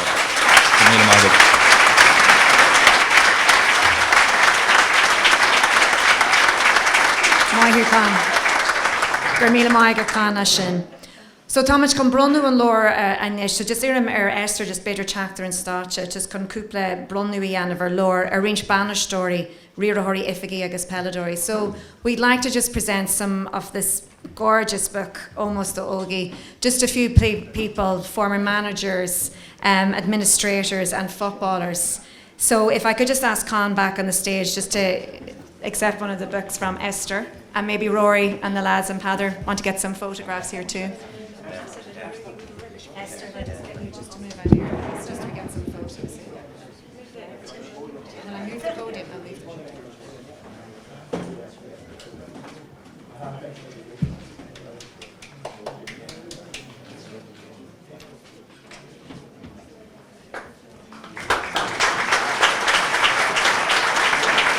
Can I ask Seamus McEnany to come on stage, please? Just come lower all.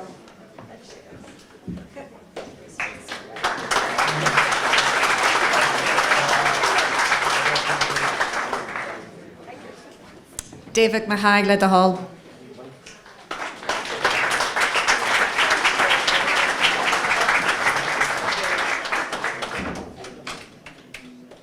Andy Callan.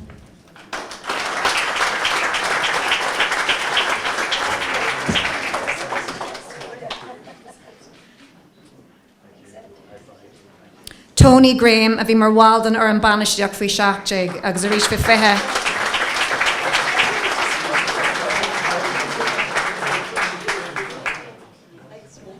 Mel McMorrow.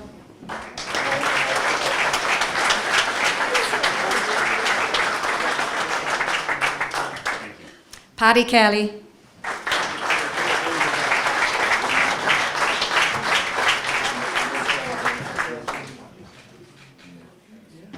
Declan Flanagan, Caithfear le Gordon Conde.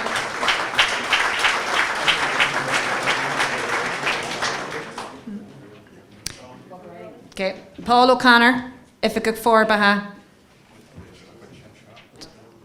Jimmy Corcoran.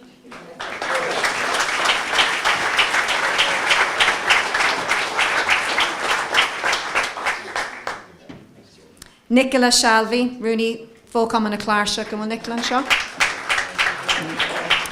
Rose Donnelly, Kister fócam an na Cláirse. Well, Rose an seo.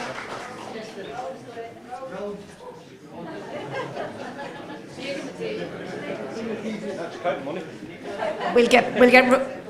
Is Rose coming up now? Yeah.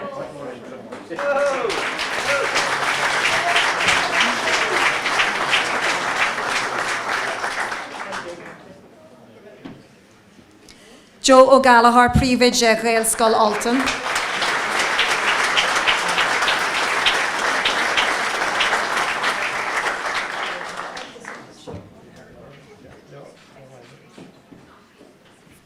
Édan Óg McAnespy, Captain for an Shinshire na Glasha.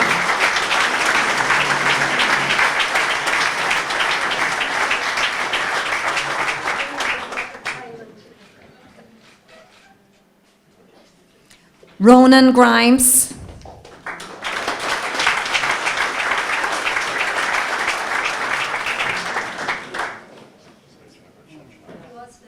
Sean McCaig. An banister pella a bhí ag Ógie I Goláiste Oriel agus é gimmert bhí 8 go lai sa World Cup.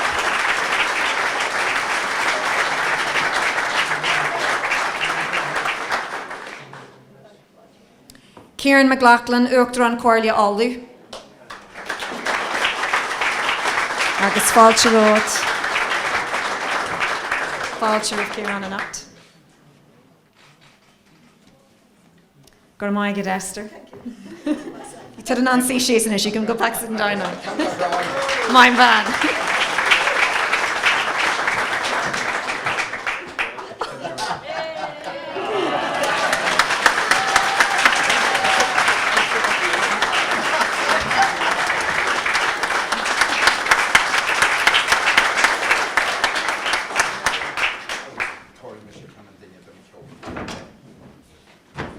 Agus just done the ceol trínis to Brendan Gary Canahort de Evelyn Amelia agus Eamon.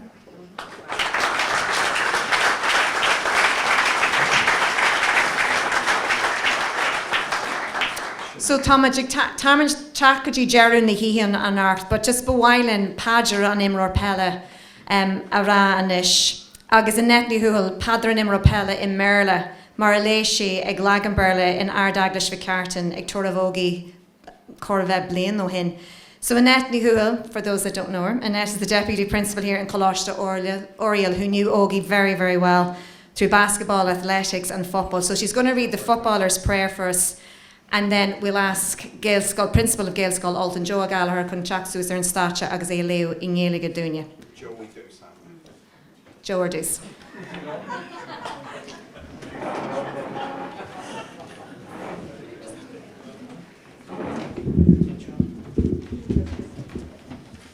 So this is in Irish, especially for Banty there.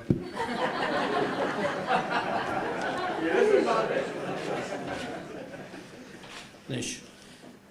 Johnny do a here na bu an na pella. Njarta ma yeg agus Lewis na Stalia. Reark Green agus Gear, don Lehad san air, agus orta agum nos hincher Gael. Groma amas cryn is meeg amshu de here. Má gaisci a bheith mór agus má bhuilí I lig fír. A has cuma céhaintas ag jeirú na baile go scara má chéile chóraachtas má héin ag gaile. Nar a héitis an ideog dúsa ag jeirú má ré agus a hasí mé as cór chaichar bhreithúnis dé. Gunnéir an réitear mór lom rí na bhart rinne tú cynfer a bheith Ógie, Jimmer tú mar is ceart.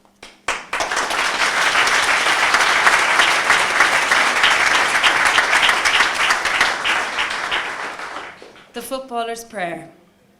Grant me, O Lord, a footballer's skill, with strength of arm and speed of limb, unerring eye for the flying ball, and courage to match whate'er befall. May my shot be steady and my aim be true, my actions brave and my misses few.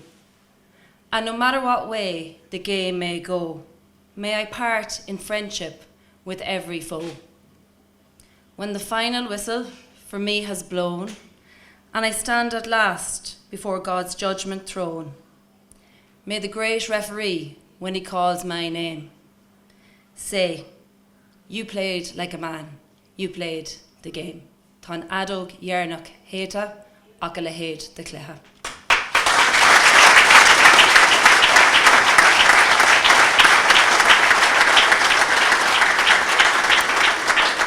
Gur míle maith Gannet agus Joe Ashen. So táimeigh teach chun dearú na hithe annach, so just chuna cornúil díobse.